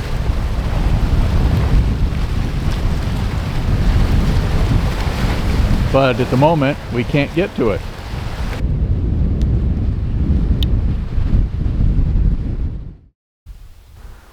Monday, September 23rd, driving through Maine on our way to Quebec, Canada. I just thought I'd get a shot of the hillside with some of the changing colors.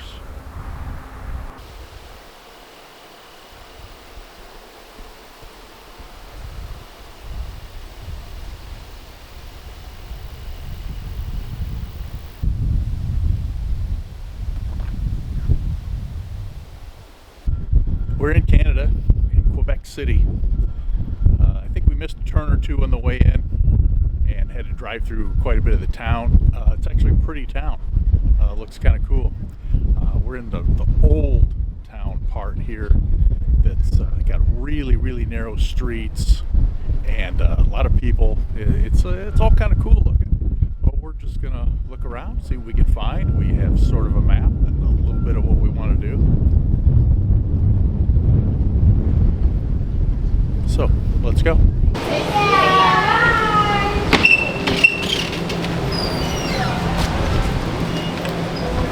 that smoke, right?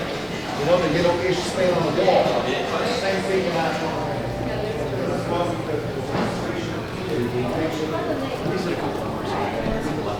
We're checking out the Fairmont Les Chateaux Frontenac.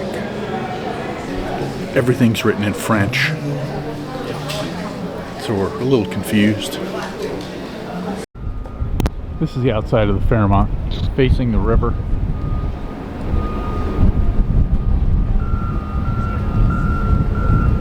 Melanie over there looking around.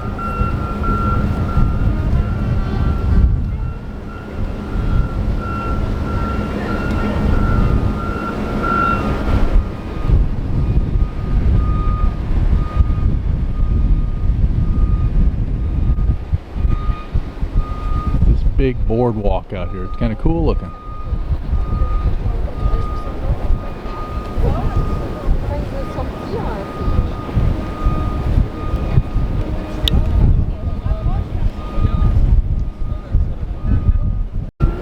There's an old fort down there. You can go down and take tours. We're probably not going to do that. But all I get is reflection in that plexiglass, so I can't get a shot down in there. This was built between 1892 and 1893 by the railway, and that's just like the big hotel in Banff.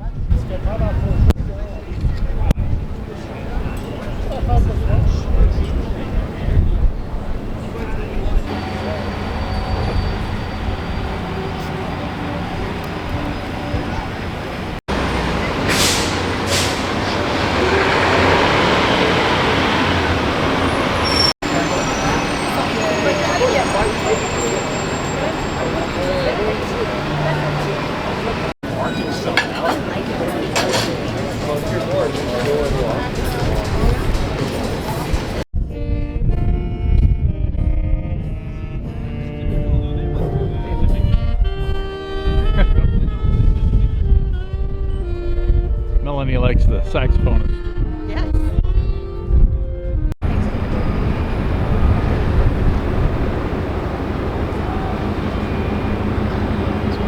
We're following GPS on Melanie's phone to get to a fountain. Walk by a bunch of construction up here, down some back alley, down by the garbage bins. Oh yeah, this is a great route.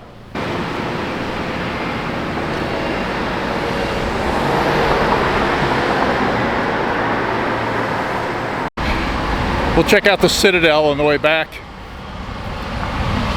when we're going downhill. Now it's just been uphill all the way.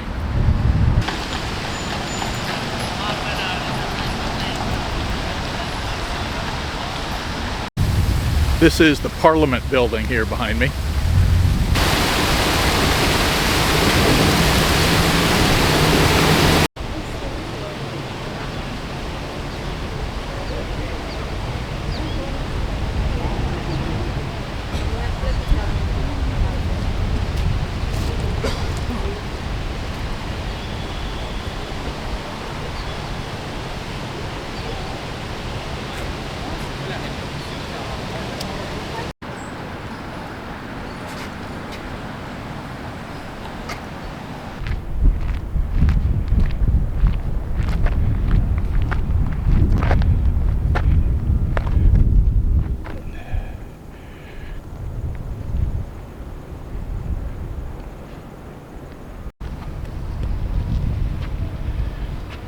This is the actual entrance to the Citadel. We decided not to pay to go in. We're just going to keep walking.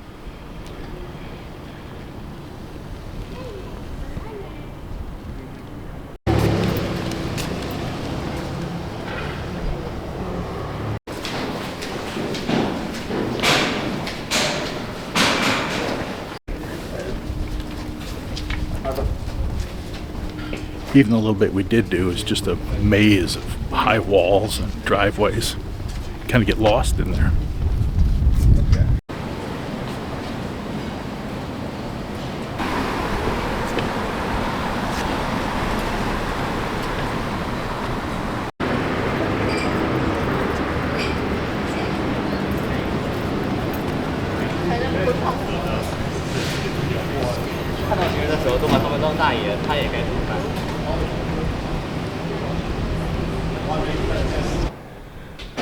This doesn't even look bad now, but this is the tightest parking lot I have ever driven in. Looks plenty wide enough, but it was kind of hard getting around these corners.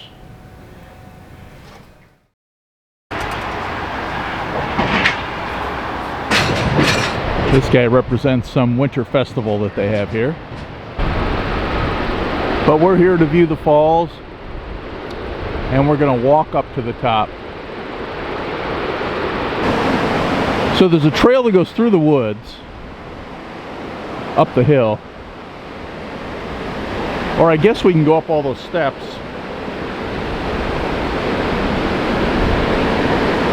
So I think we're going to do the steps. Trying to catch the rainbows.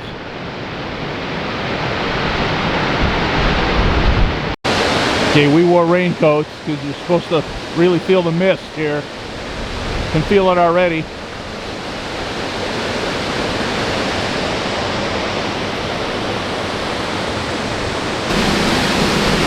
I don't know if you can get this full rainbow or not.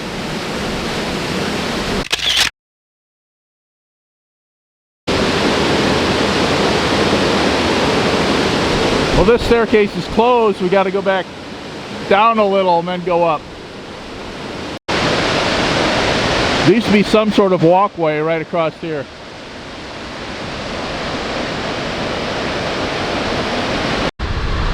I was going to count the steps, but I guess this tells me, man, that is a lot.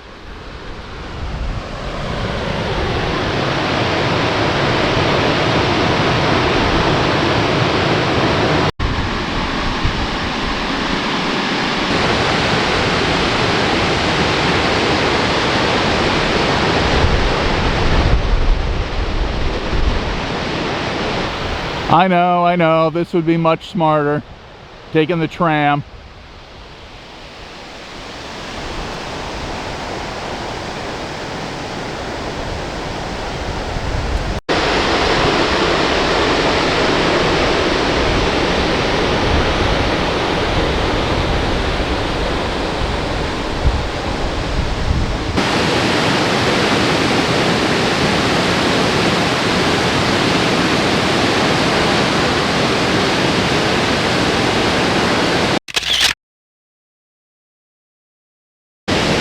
Usually at 65, I'm one of the older people to do stuff like this, but not today. A lot of people up here, a lot of them older than I am.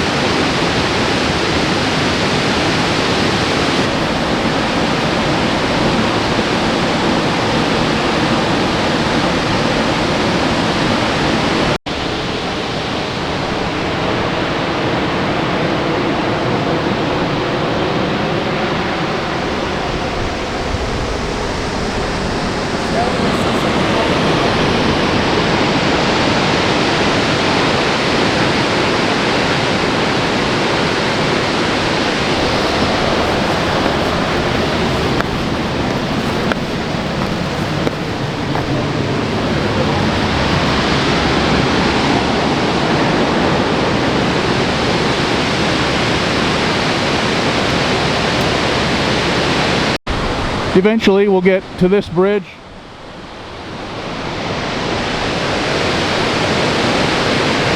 And then the bridge over the falls.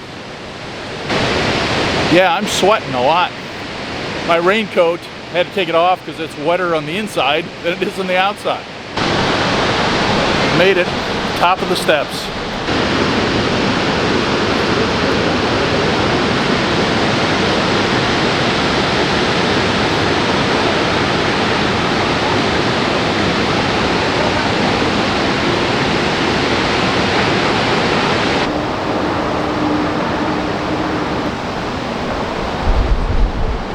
Good view of the St. Lawrence River and Old Quebec City, where we spent the day yesterday.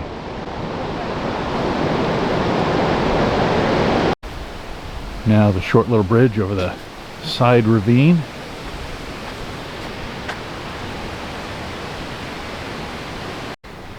And then a pretty walk through the woods.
top is this impressive looking manor.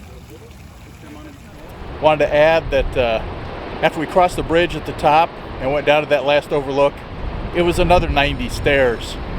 So the total was way up there.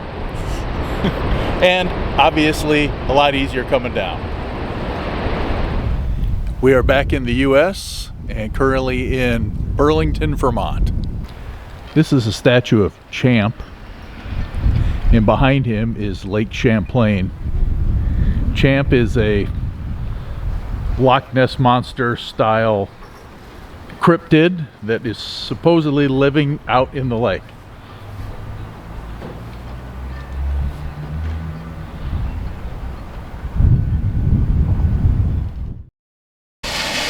Wednesday, September 25th, Montpelier, Vermont. And obviously, it's raining.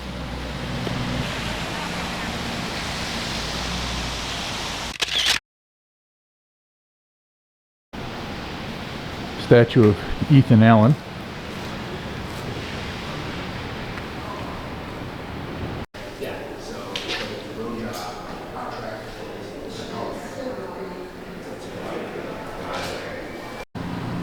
We're sort of starting on the second floor.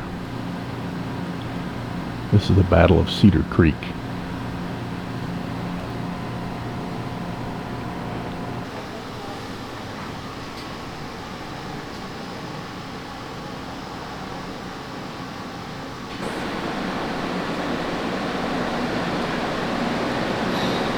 It's actually a gas chandelier.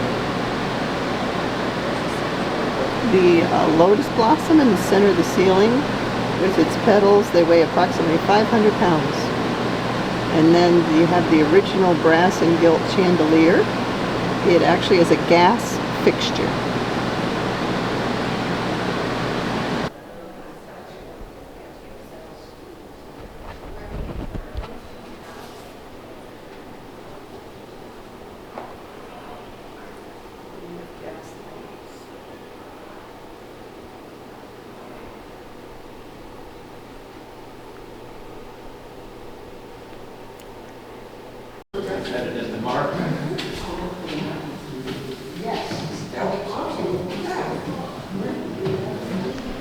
Fossils in the floor here too.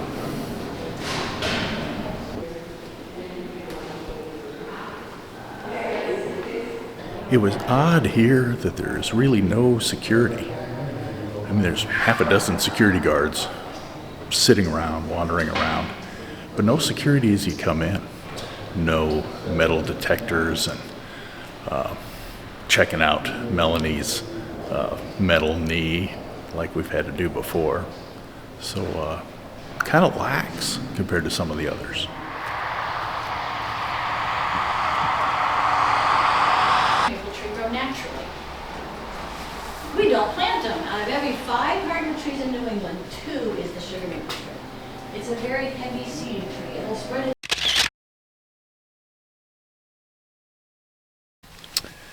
Okay, we're eating some ice cream. Creamy. Melanie has all maple. I've got a maple chocolate twist.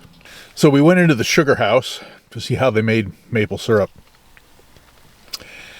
And this place, they use buckets. And they go in and they punch a hole in the tree and hang a bucket. Tap. And put a tap in there. And hang a bucket. And the sap comes out of the tree and it looks just like water.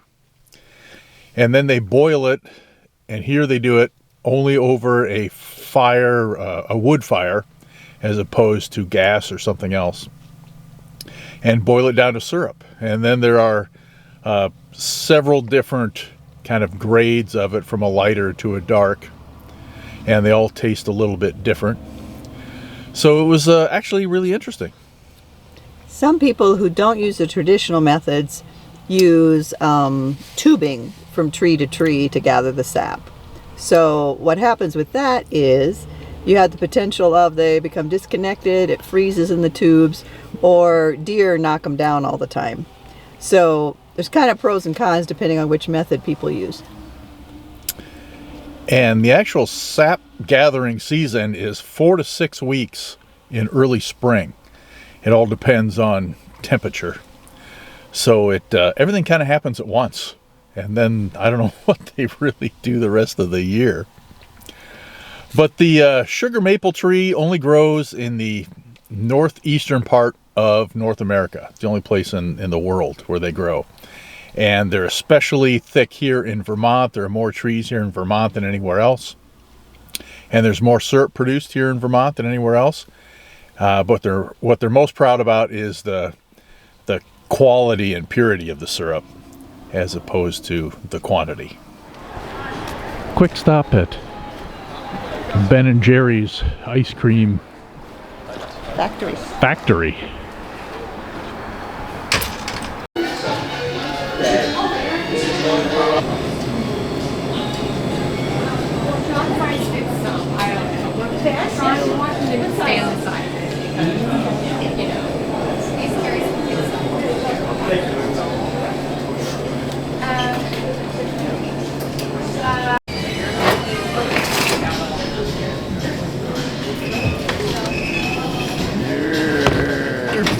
.5 pints. I think I'm a full 18 pints. I actually thought they were older than that.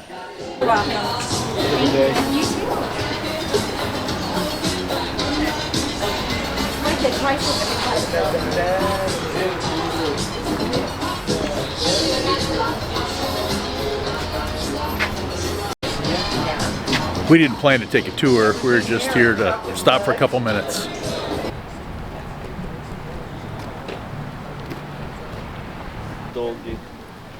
Там 1800-1900. This one was 12 years.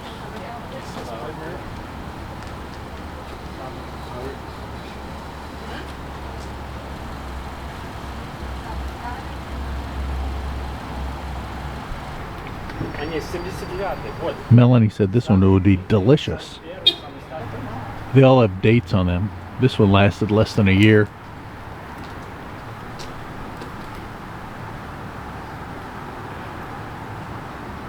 There's probably 40 of them in here, maybe. I didn't read them all, but obviously they all have clever little rhymes on the gravestones. Bid adieu to old right Russian. Our tears they are a gushin', but in our scoop shops, please don't forget that it's not, oh no, not yet. We didn't know this was such a big deal. There's a lot of parking in back, playground for the kids, and evidently we were told that you had to get your tour tickets ahead of time because they sell out. And the factory's pretty good size. This must be one of the bigger tourist attractions in the state. Okay, it's a little cold for ice cream, but we're here, have to have it. Melanie's having a Tonight Dough, and I'm having a New York Super Fudge Chunk.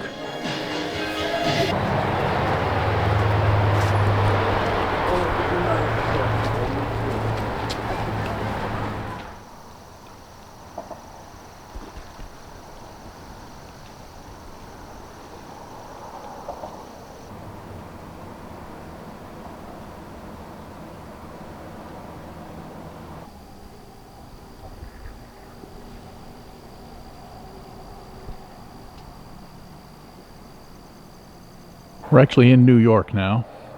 This is the Crown Point Bridge. And we're right on Lake Champlain, which stretches for like 120 miles up this direction, north, and into Canada. As I mentioned yesterday, Lake Champlain is the home of Champ, a Loch Ness Monster style cryptid that lives in the lake. So we're going to go up the side of the lake here for a few miles and just look around a little bit over the lake and see if we get lucky.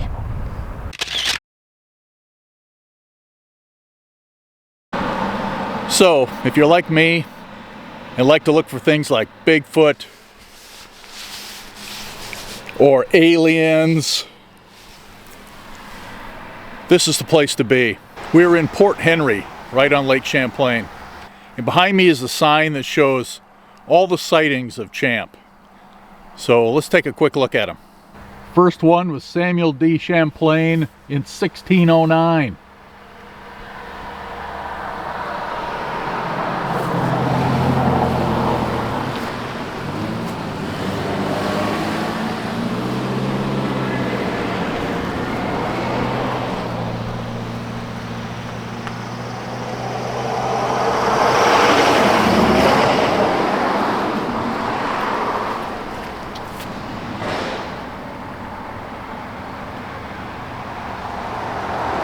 With all of that, it's got to be real.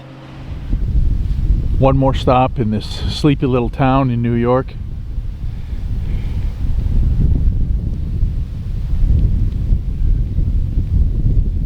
This is the Saratoga Monument, commemorating the Battle of Saratoga in the Revolutionary War.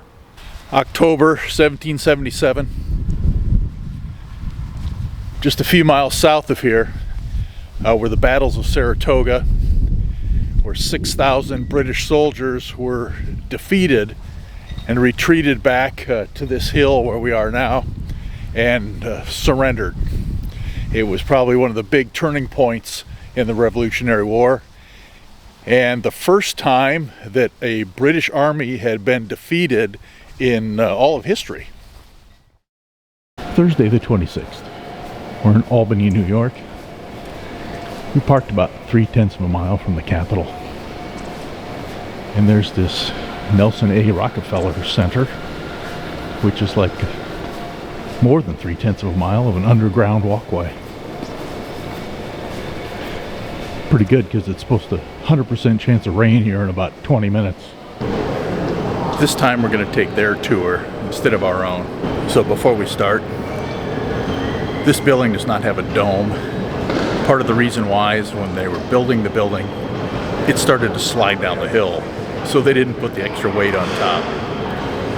And part of keeping it on top of the hill was to build this giant $1 million staircase to help hold it up the hill. So we'll see what that looks like here.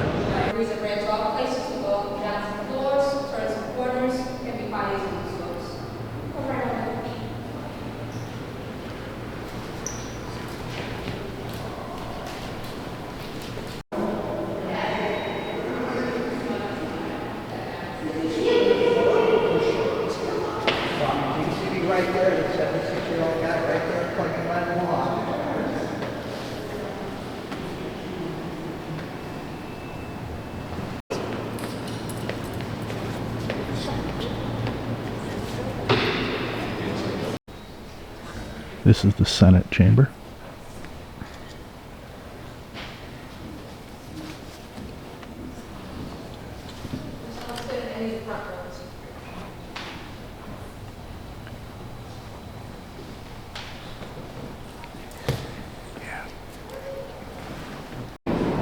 The assembly chamber is being renovated, so we're not able to see that today.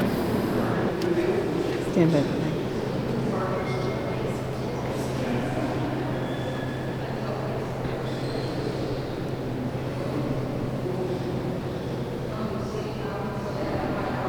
This is the Great Western Staircase.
at least 3 different groups of architects were hired and then fired working on the building.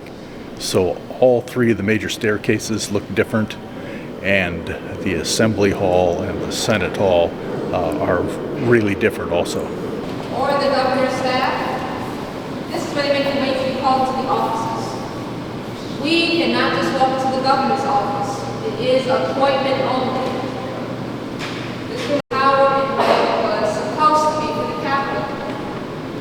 Keep in mind this area, this is part of the front of the building. We are not in the middle, part of the front. You can see downtown Albany. And that's why I'm confused. What you see above you is not a dome. It is a flat ceiling and they curve it at the bottom. But it's not a dome. It's not over a certain weight limit or else things will shift and crack. And as you can see, it was meant to be higher than the rest of the Capitol. Second problem, money issues. So, once they realized no tower, no dome, there is a Plan B, which involved the murals. Plan B was to make this area a ceremonial rotunda. But Plan B also did not get finished. Or you see this floor that's below you? It was supposed to be removed. You were supposed to put murals on the first floor. That's why they're so huge. They were designed to be seen from the first floor.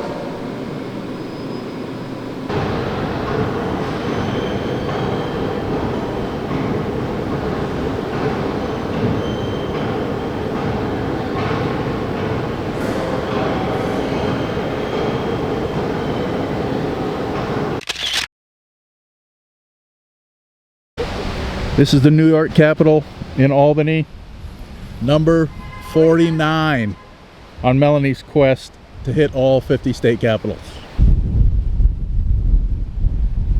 So Nelson Rockefeller came down here one time to the Capitol, thought the surroundings looked shabby, so he bought up a whole bunch of land and they built this big long plaza here that we walked underneath on our way to the Capitol.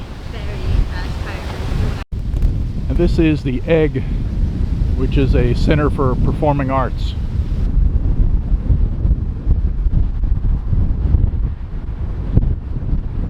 Pretty gloomy day, but on a better day might have a pretty good view. These buildings are weird. They're narrower on this side than they are on the other.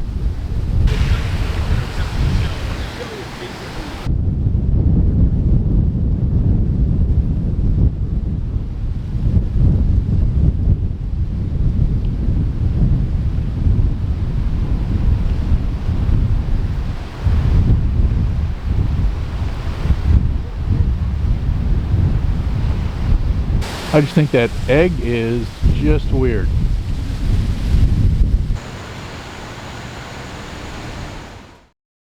Friday, September 27th, last stop on the trip, Niagara Falls. We're on the American side. Last time we were here several years ago, we were only on the Canadian side. So it's going to be kind of different here. That'll make it cool. It's a lot more park-ish over here.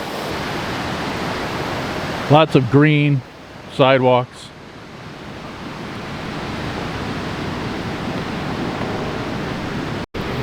Okay, so what are we doing? We're right here. We're going to walk over here to the pedestrian bridge, over to the American Falls, walk out to Terrapin Point, then come back, cross over, and go to Prospect Point. Okay, sounds good. There are some major rapids here above the falls.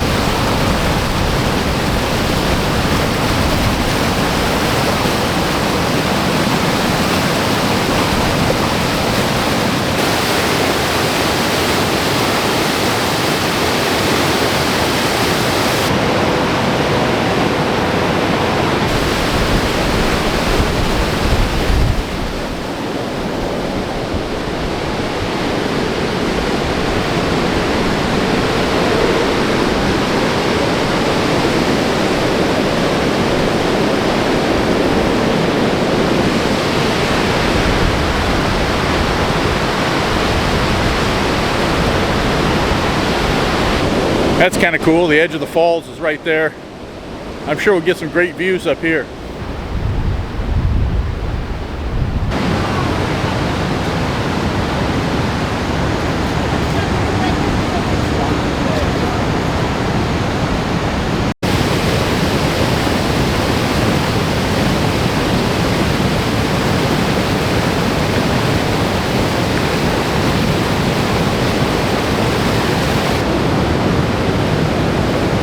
This is, of course, the American Falls.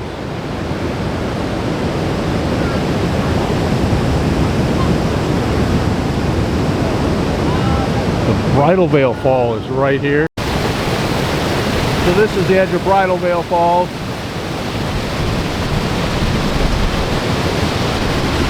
You can walk down here and get soaked. We didn't really dress for that.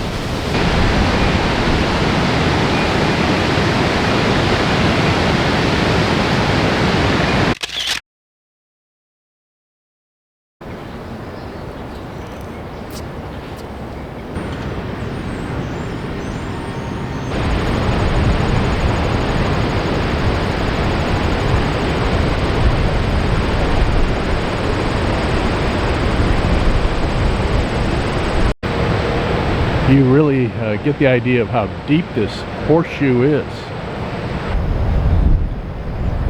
And how it's so different on either side. The American side here, again, is very much like a park.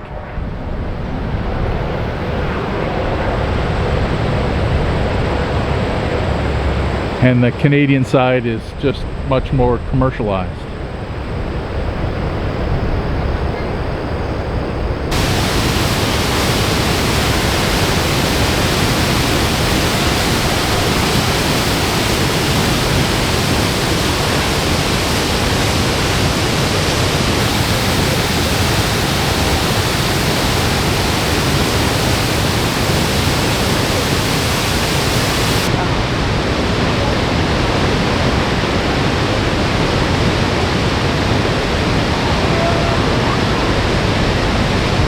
Straight across is one of the shooting locations for the international movie spectacular Slowly I Turn.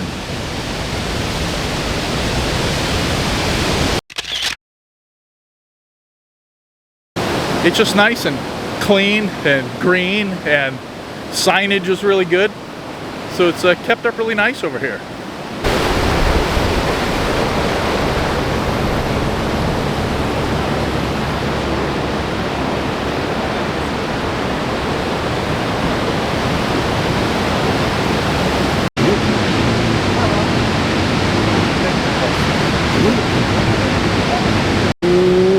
I think they're working right below us to cut down some of the trees that obstruct the view. We were thinking about going to the observation deck here behind me, but it's included in the price of one of the boat rides. It cost us nearly $60 total to go out there. So we didn't really plan on spending any money here, so we're not going to do that. It would cost us about the same to walk down all those steps to the bottom of Bridal Veil Falls and get soaked. Okay, that'll wrap it up for this one. Long road trip, but it was a lot of fun. And we're planning the next one already. Our capital count is 49. Yay!